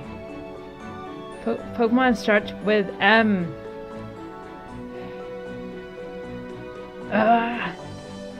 Why am I not getting it? I even have it. Besides Meloetta, which other? Oh, Magearna. Nope. No. You're getting closer. Oh, Marshadow. Nope. Marshadow. No. Getting warmer. Melmetal. Melmetal. Melmetal. Yeah. Oh, whoop. I almost did it bad. Oh no, here it is. Who was this Pokemon? Pronounce it first.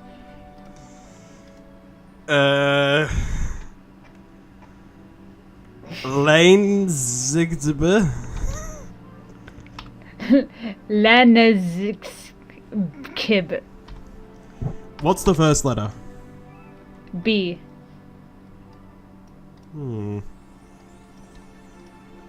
I just got something really cool, but I'm gonna post it after you figure this out.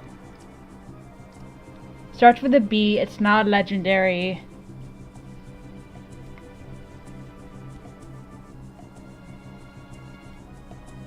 It's like really hard because it's all freaking mixed together with an X in the middle. Yeah. What's the second letter? Paint the picture. What's the second letter? L. B-L.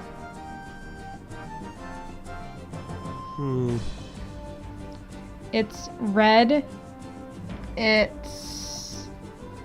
should I say which generation? Sure. It's red. It's a Gen 3 Pokemon. I am gonna be red, right? I feel like an absolute idiot now.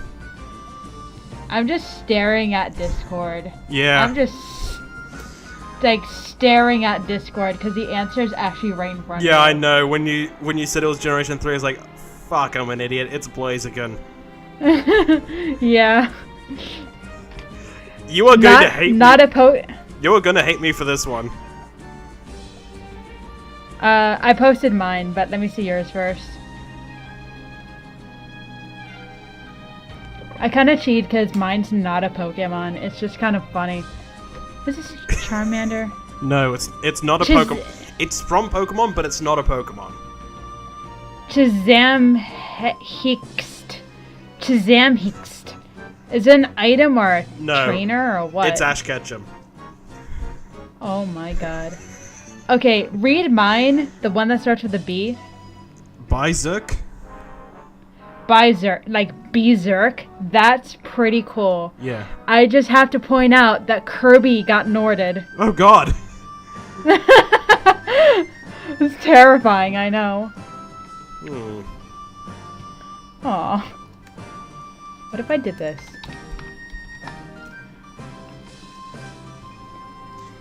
I'm not gonna try and make a guess this one because of how ridiculous it is.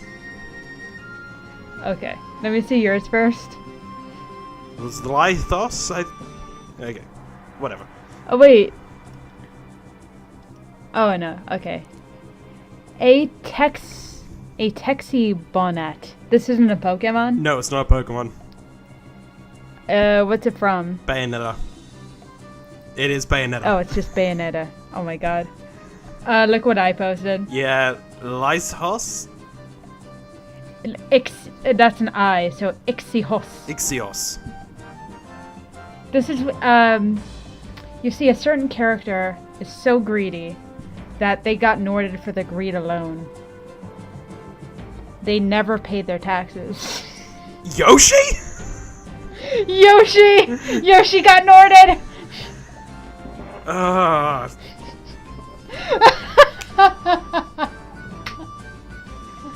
Ooh, oh I just got a funny one. Oh no.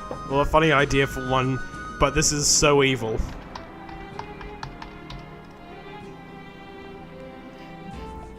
That's so strange. Let me think. Neo Misartsu. All I'll say to this one is that this should be considered payback for all the shit he's done. Who? Okay, it's not the one I tried. Who do you... What? Take a random guess. Is this Xehanort? No. No. But it has got something to do with Kingdom Hearts. Okay. I don't know. I'm not sure. Is it a Disney property or nope. a Kingdom Hearts original? Kinda, not really. What does it start with? T. T? Yep. I'm kind of lost. This was Just Tetsuya tell me. Nomura. Oh my god. Okay, you're gonna play that game? Are you gonna play that game? Sorry, Let me get the spelling. I couldn't resist. I couldn't resist. I'm gonna get the spelling.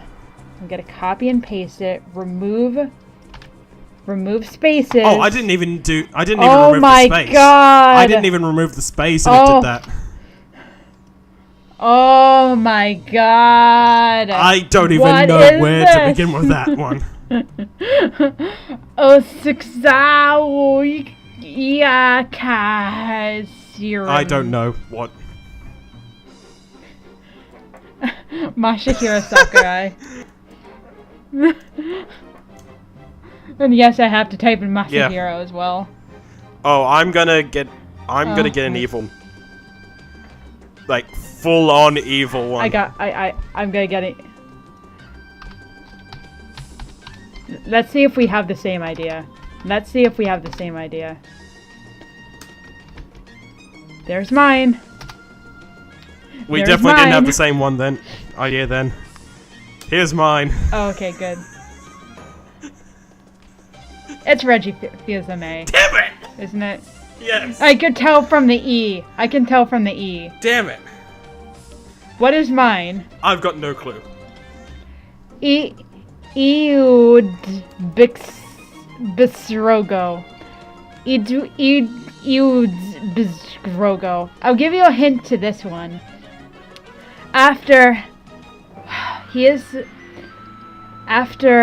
Okay, I'm gonna pronounce yours. Ifli Midger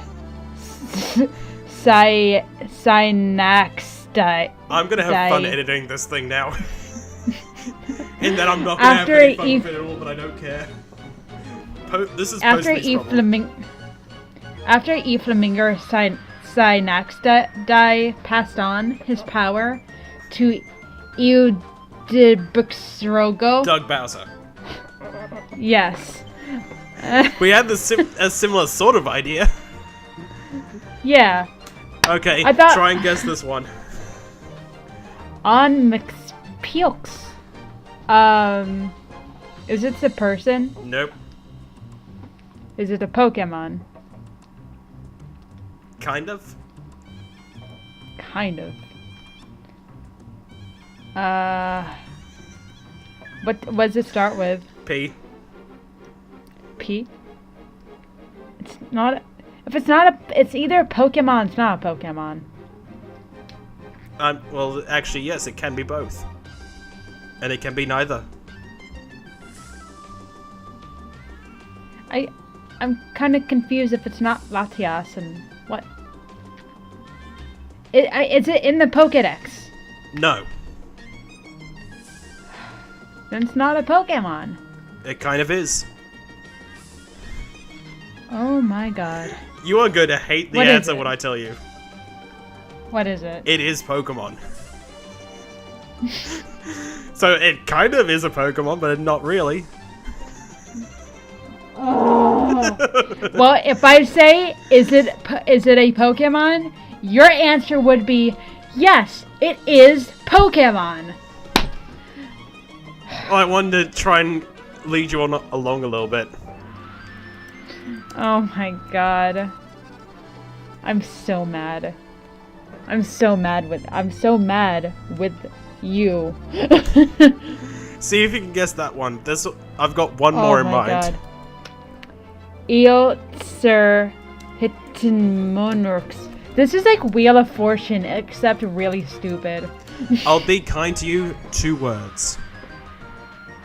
2 words. Is it a person? First one starts with M, the second one starts with H. H. Is it a person? No. It is another name of a franchise. MH? Monster Hunter. Yes. Yeah, I got it. I did it. Oh god, this one I actually had to... Okay. This one I actually had to zoom out of the web page for in order to get the whole thing in frame. Oh no, let me see.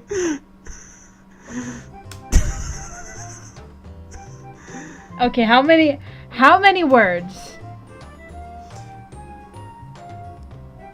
There's 6. also an X in it already. Yes. 6 words. The fifth one is of. So. Of. 6 words, fifth is of. It's a franchise. The name of a game. Name of a game is not a franchise. Blank, blank, blank, blank of blank is what you're trying to say to me. Yes. What? Is it a JRPG? Roguelike. Can you give me the... If you give me the abbreviations, would it give it away? Yes, it would. So, give me a second. Oh, wait, I think... Dungeon... Blank of blank. Okay. Pokemon Mystery Dungeon... Okay, Pokemon Mystery Dungeon. I have to... You're getting warmer. It's not... 1E... 2E... Okay, yeah, okay. Pokemon Mystery Dungeon Explorers of Sky. Yep. Got it, because I see the S. I got it. Oh my god. You had to zoom out? Yes, I had to zoom out. Because the way the developer coded the site is that he didn't code it so that it moves to the left if it goes off screen. Yeah, I'm doing a long one. Alright. I'm gonna try and find the longest Pokemon Mystery Dungeon title name and see what I can get from that. I made one. Oh, god damn it! Just for you. It's 1, 2, 3, 4, 5. 5 words. The 4th word is of.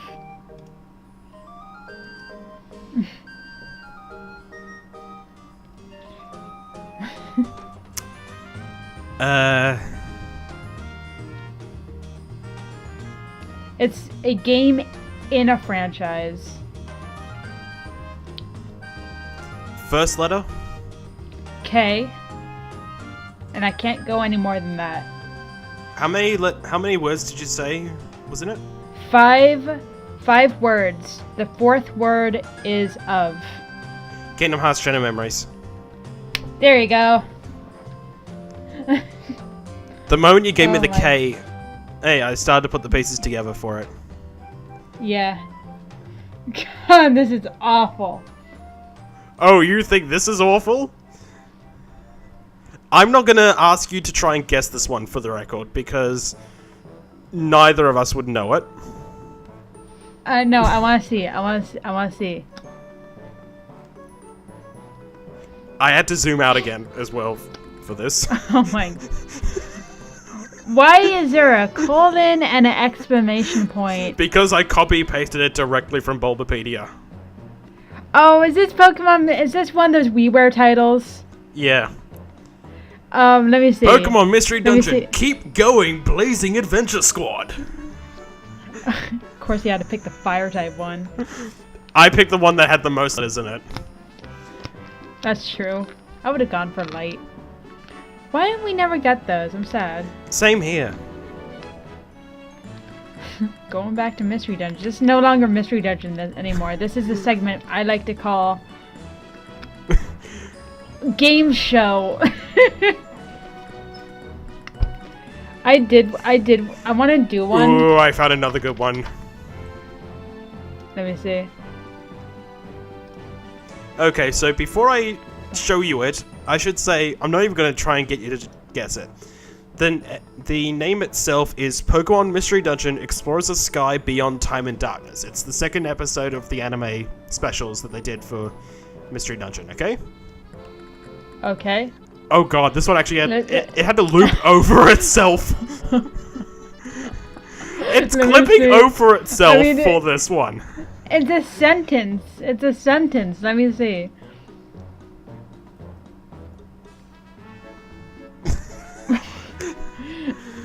Ni Nioi tea at premiere. And then comma. And then freaking comma. I had the audacity to have a comma. Quinn. Quinn. Celestin and percent. Again, learn the old Can I start a video call with you? You have got to see this. For the record. Okay, I'm not sure if we'll be able to see on the podcast though. I'll screenshot it for the podcast. Yeah, just screenshot and send. Just screenshot and send. Yeah, sure. Yeah, it'd be easier. Just so you can actually see how this looks like on my screen, because... God damn! Oh my god. Oh, I got a good one. I got a good one.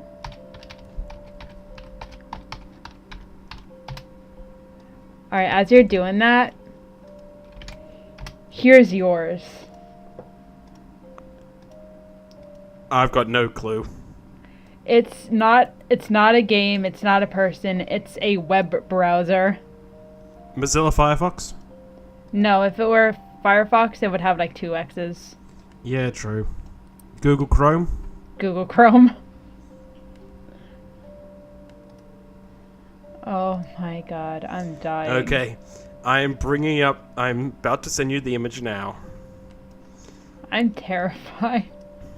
You should be. And Oh, for the no. record, I've got Firefox full screened. Like 100% zoom.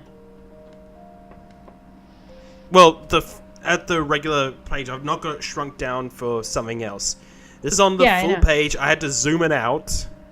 Oh, okay. So at like 25%. Let's see. It looks It like is it on broke. 30%. It looks like it broke. It kind of did. Oh my god.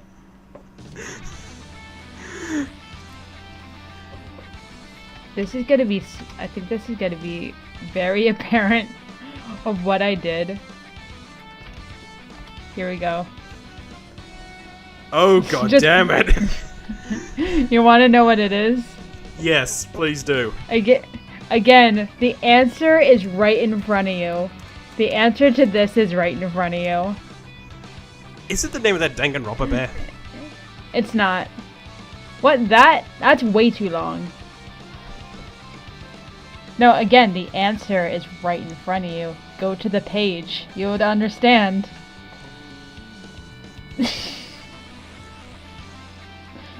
Do you want me to tell you? Yes, please do. I can't. Organization 13 name generator. Of course. Again, the answer is right in front of you. Hang on 1 second. I'm gonna be right back. I just need to get the title of this. Hang on. Okay. As you do that, I got one.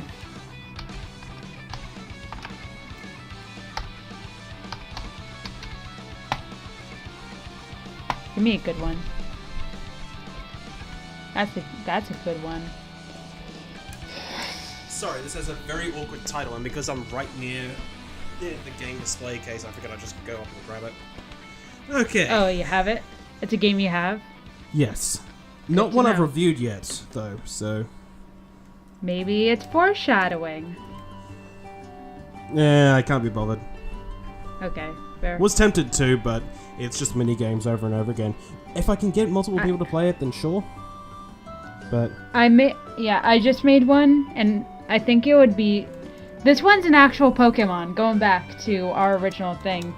This is an actual Pokemon.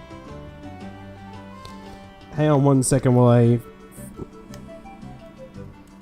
Okay. Oh, you're gonna hate this one. Oh, I can't wait. Turtwig. Nope. Wait, no, that's got the F's. Fuck, I don't know. You want me to tell you? Wigglytuff? The Guildmaster has been Norded. Yeah. No! Okay, I actually had to zoom out. I had to zoom out again to get this fully in screen. Is Back it to like 30. a sentence? Yes. Okay. How many words? There's a 2 in there. There was a 2, a 0, a 1. What? 8 words. 8 words. What console is this? The Wii. Of course it's the Wii. Why is there 2, 1, 0, 2? Turn the image 180 degrees. I'll give you a clue. I'll give you a clue for the numbers. 2012. Sonic the Hedgehog 20. No. That's Sonic 06. That's wrong game. What is this? A sports game? This is Mario and Sonic at the London 2012 Olympic Games. That is so obscure. I know. That's why I wasn't gonna. You wanted to try and guess. That's the thing. I wasn't gonna force you to go hard at it. Oh God. Why? Oh, I just had another evil. I think I've got the best one. Why are these so long? Let me see.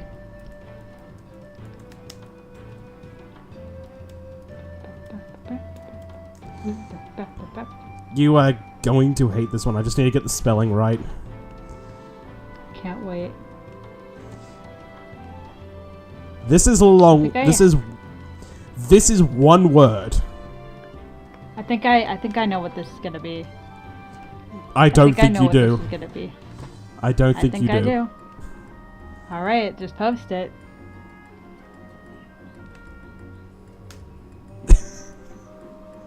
Okay, no, that was not what I was expecting. What were you expecting? Look at my freaking icon. Oh, I don't know the name of the Danganronpa bear. No, it's not the Danganronpa bear. It's just Danganronpa. Yeah, Dangan. But that's not what you posted. What is this monstrosity? What is this monstrosity on? This is... Like, what game console? Not a game. No, what game console? Not a game. At all. Not a game. What is it? The longest word I can think of. Oh my God, why? This looks like a cursed word. It kind Not of a cursed word, but a cursed word. It kind of is. Okay, let's do it. Let's do it. Have you not seen Mary Poppins? I have. I'm just saying, now that you've seen, now that I know what the word is. There's like 2 X's. There's 2 X's in here. Rixisawai Elkpitigliax. Amazing. I feel like I'm going to descend into hell right now. The first circle of hell is the Organization 13 name generator. Oh my God. I'm getting... Oh, this is good. Okay. I actually got a good name. A name that you can actually pronounce. Sebaxel? Now, let me get an image to accompany this. If you want to guess, go ahead. It's a character. God,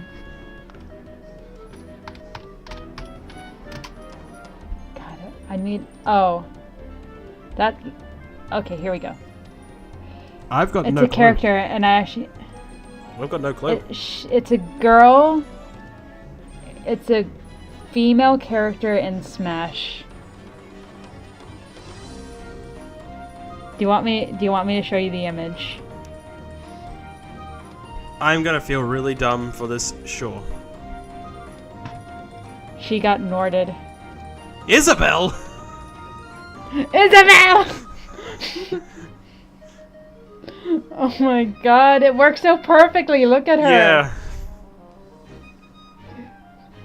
Freaking vessel of darkness. Okay, Alright, I'm gonna be a lot nicer. Far smaller. Okay. My last one. Okay. My ears are hurting. Yeah, well, we should probably wrap this up soon. Alright. Jack Gorks. Jack Gorks. Is it a character? Yes. It's not a Pokemon. No. Is it? Are they in Smash? Coming. Joker. Yes. That was easy. Yeah, it really was. Whoa, looking cool, Jack Gorks. That's not my name. It is now. Oh. It is now. Freaking Joker got Norded. Ren. Akira, whatever you want to call him. Yeah. Oh god, I'm tired. So back to Super. After that debacle, after whatever the hell that monstrosity that we did was, glorious disaster. back to Super. Final thoughts. Tree of Life Roots is best song. It really did feel like a Gen 6 game. I don't know, that's not a bad thing at all. It fixed a lot of issues that Gates had, because Gates was a problem. It really was. And I will contest your Generation 6 feeling game to an extent, because while this does this feels like the Generation 6 of Pokemon Mystery Dungeon, it still doesn't feel quite as Gen 6y as Pokemon Generation 6 did. Yeah, I mean, it didn't feel as empty as Gen 6. Ooh. Yes. Do you think that they might make a new Mystery Dungeon, and what do you think would be the expected time for a new Mystery Dungeon? Because I think it's every other generation. Well, up until Generation 6, we had one for every single generation. With Generation 3, 4, 5, and 6. But we didn't have one for Gen 7. No. And I think that's just because me. of the very short turnover. Because Generation 6 was in development while the Switch was in development. So they knew that if this came out after the Pokemon games did, there would be no real point putting it onto the 3DS. Do you think Gen 8, for being the first game on the Switch, is going to be a big one, enough of a big game to warrant a Mystery Dungeon for the Switch? I think so, because even if it's not big on its own, there's still all the Generation 7 stuff to do. Mm-hmm. Things like one of the ideas that I had for Explorers of Legends being a story focusing around the Ultra Beasts. Yeah, So- that would be really interesting, especially what if when the human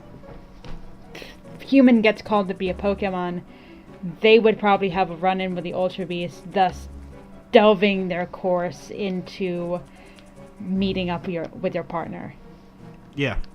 Like they would be the reason for you not to be where you were meant to be. Instead, you are where your destiny decides you with your partner. Yeah. Yeah. Plus, that as well, would make sense. Especially because you don't even need to use one of the giant Ultra Beasts for it. You could just be knocked off course by a pile of Kartana. Yeah, I was more so expecting. When I say Ultra Beast, the first mon I think of is Circuitry. Yeah. Yeah, it's just all the Ultra Beasts. Hmm. Also, a fun idea if you ever like playing with this. Pheromosa looks like she not so much of a leader, kind of more like a henchman that talks a lot. Pheromosa would definitely be a very good villain. I'd say the head grunt of sorts, in the same way as Plumeria is to Team Skull.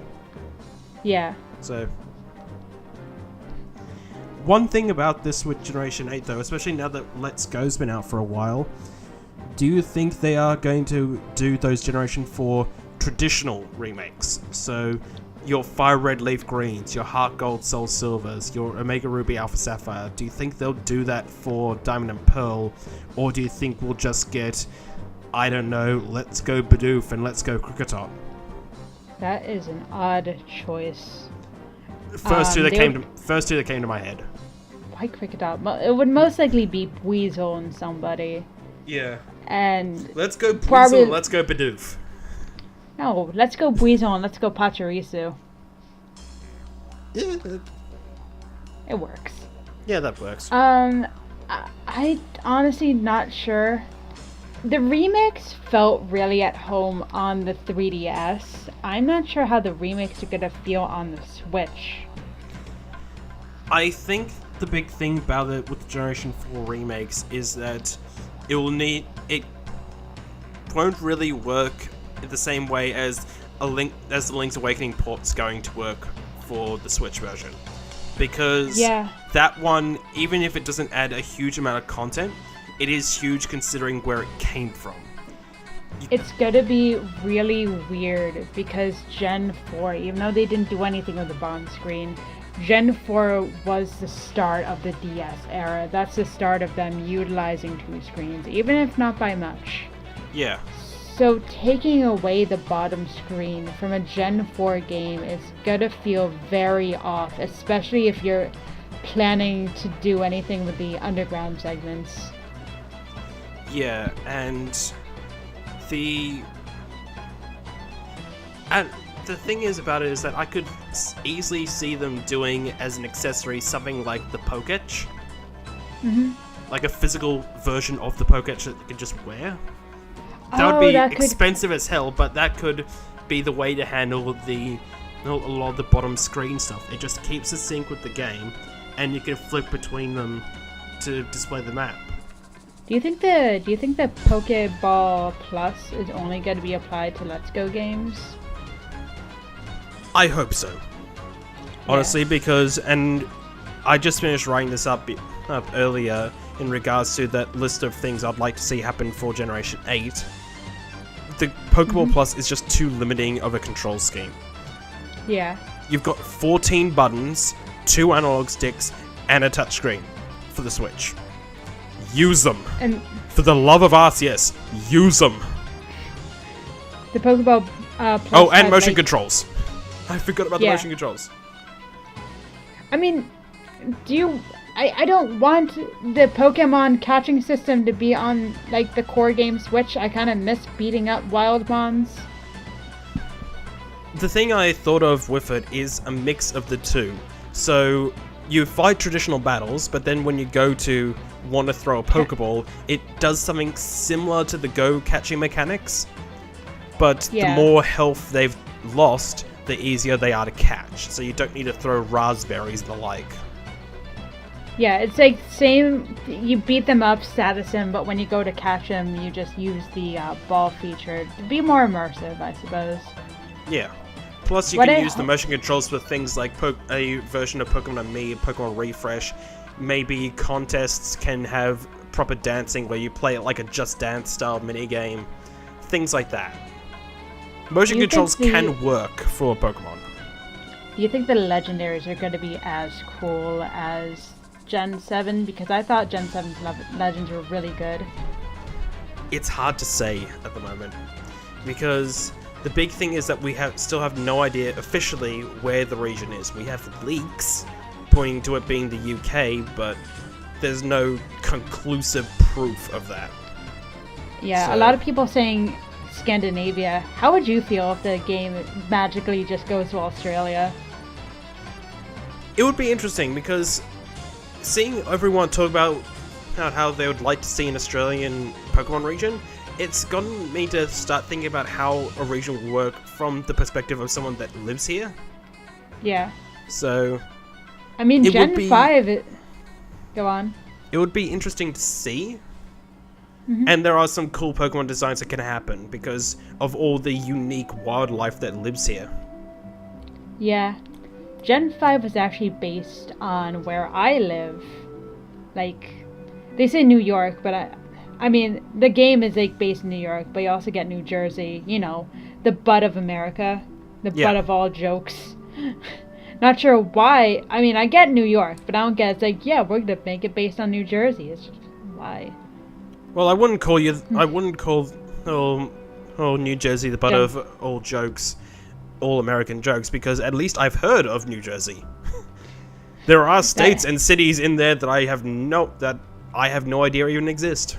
So yeah, like if I give you, I'm not gonna obviously say where I live, but if I give you my like town, you're just like, what that? Who that? Oh, I could give you several suburb names here in Australia, and you'd think, what the hell? Give me the weirdest name. Well, here's my one. Here's the suburb I live in. Okay, for a sec I thought you put that in the freaking organization generator. No. I mean, I can if you want. Don't I've still got the page up. Don't do it. I'm not gonna say where you live. Yeah. Yeah, that is strange. And that's just the suburb I live in. Yeah. Here's next door. Okay, that makes sense. Like, I would see that as an like... Okay, now it's getting weird.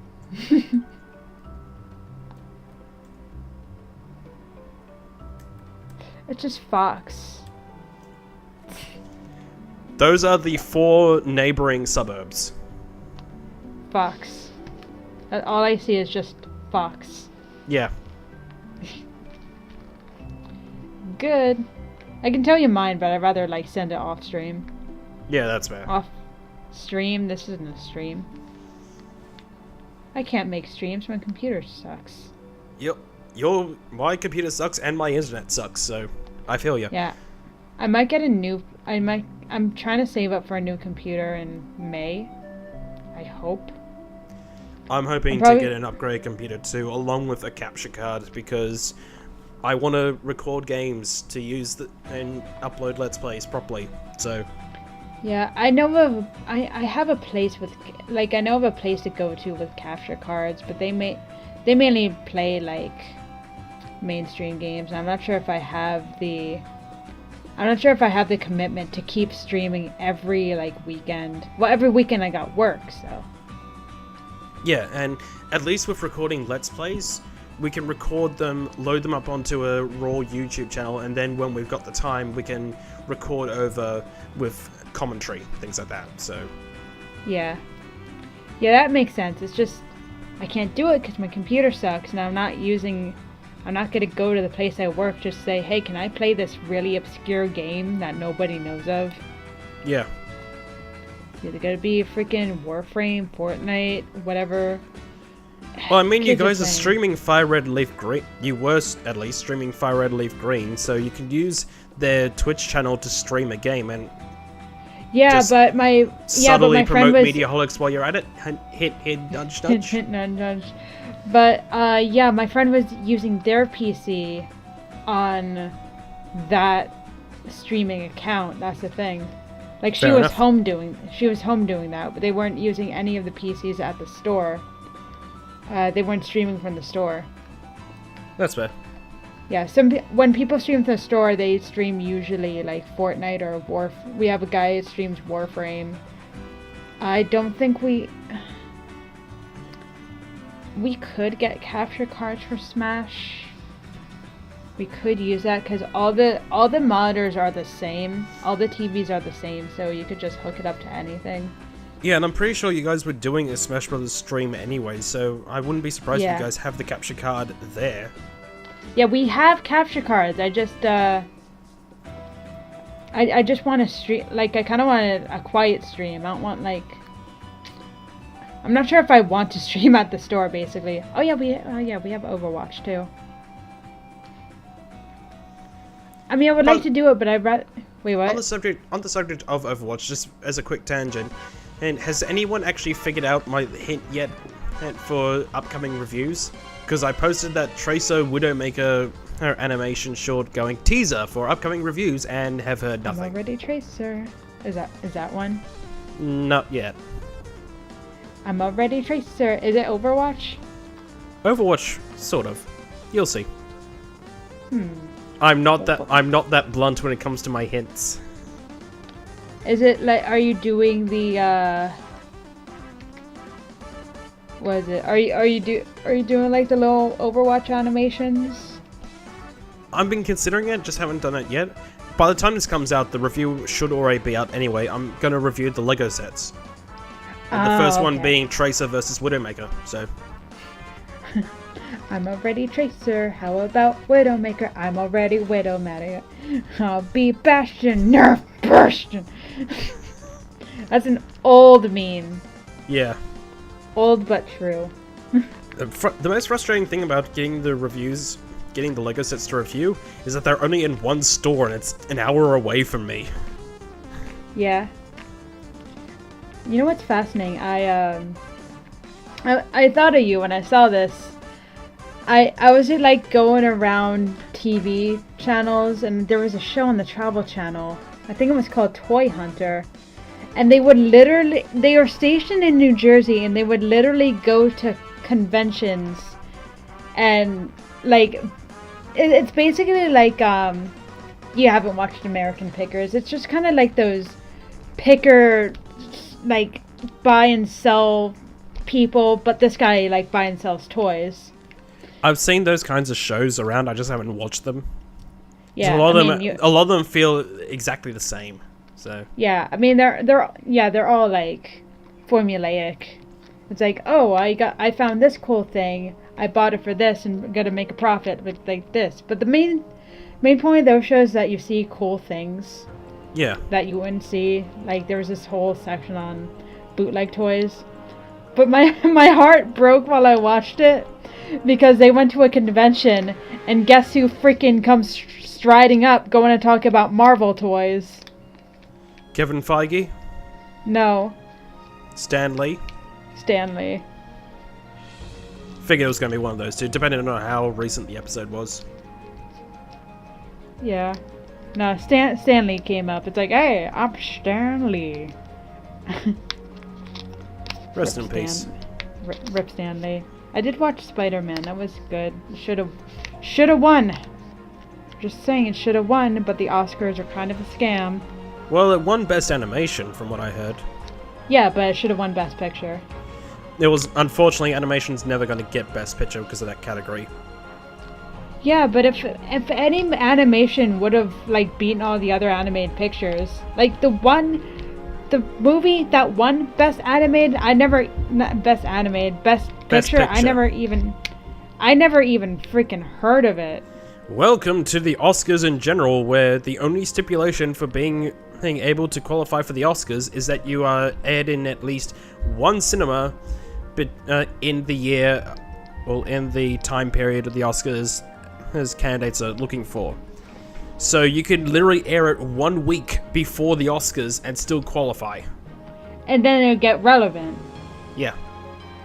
So stupid. Yeah, I don't get the Oscars. Nor do I. I don't even bother watching the Oscars. I used to enjoy it, but then it's just kind of made more and more apparent as you get older that a lot of movies just kind of seem to buy their way into it. Not even being good movies, it's just kind of it's just free publicity for the companies. Yeah, and the other thing with it as well is that a lot of the people who vote on the movies that get Oscar nominations are kind of removed from the general audience to an extent. Yeah, the majority, I think I heard that the majority of the movies in the Oscars were Netflix originals. Yeah. Yeah, so it's just that kind of stuff. So, Oh well, there's always next year. Yeah, to get more accurate stuff, albeit not as an event as the Oscars, but the Golden Globes is what you should be looking for if you want to see awards. Yeah. Ow. Yeah. Anyway, my ear hurts. I think we ran out of things to talk about with Supper Mystery Dungeon. The tastiest mystery dungeon, I might add. Hopefully we can get a new Mystery Dungeon game soon, because I would like to see what they could do with Pokemon Mystery Dungeon on the Switch. I can... I'm just not sure if I can get around the map thing. I can, because unlike you, I started with Red Rescue Team. But it's so messy. I wouldn't be surprised if there was, especially if you're playing it in handheld mode, a little icon in one of the corners that let you bring up the map overlay. And then you just press it again to close it. Yeah, that would make more sense. Anyway, I'm freaking tired. Yeah. So, we'll call it here. We might be doing another video, probably before this one comes out actually, based on our reactions to the Pokemon Direct, probably Pokemon Generation 8 reveal. That's gonna be happening after this recording. Yep. Very clearly. There are some people who are thinking that we might get a spin-off game as well, like a Detective Pikachu port, which I wouldn't be surprised about, honestly. Yeah, considering that there's a freaking movie. Yeah. Anyway, I'm gonna get going. I'll leave you to it. Alright, see ya folks. Can't wait for that Gen 8! Bye. See ya.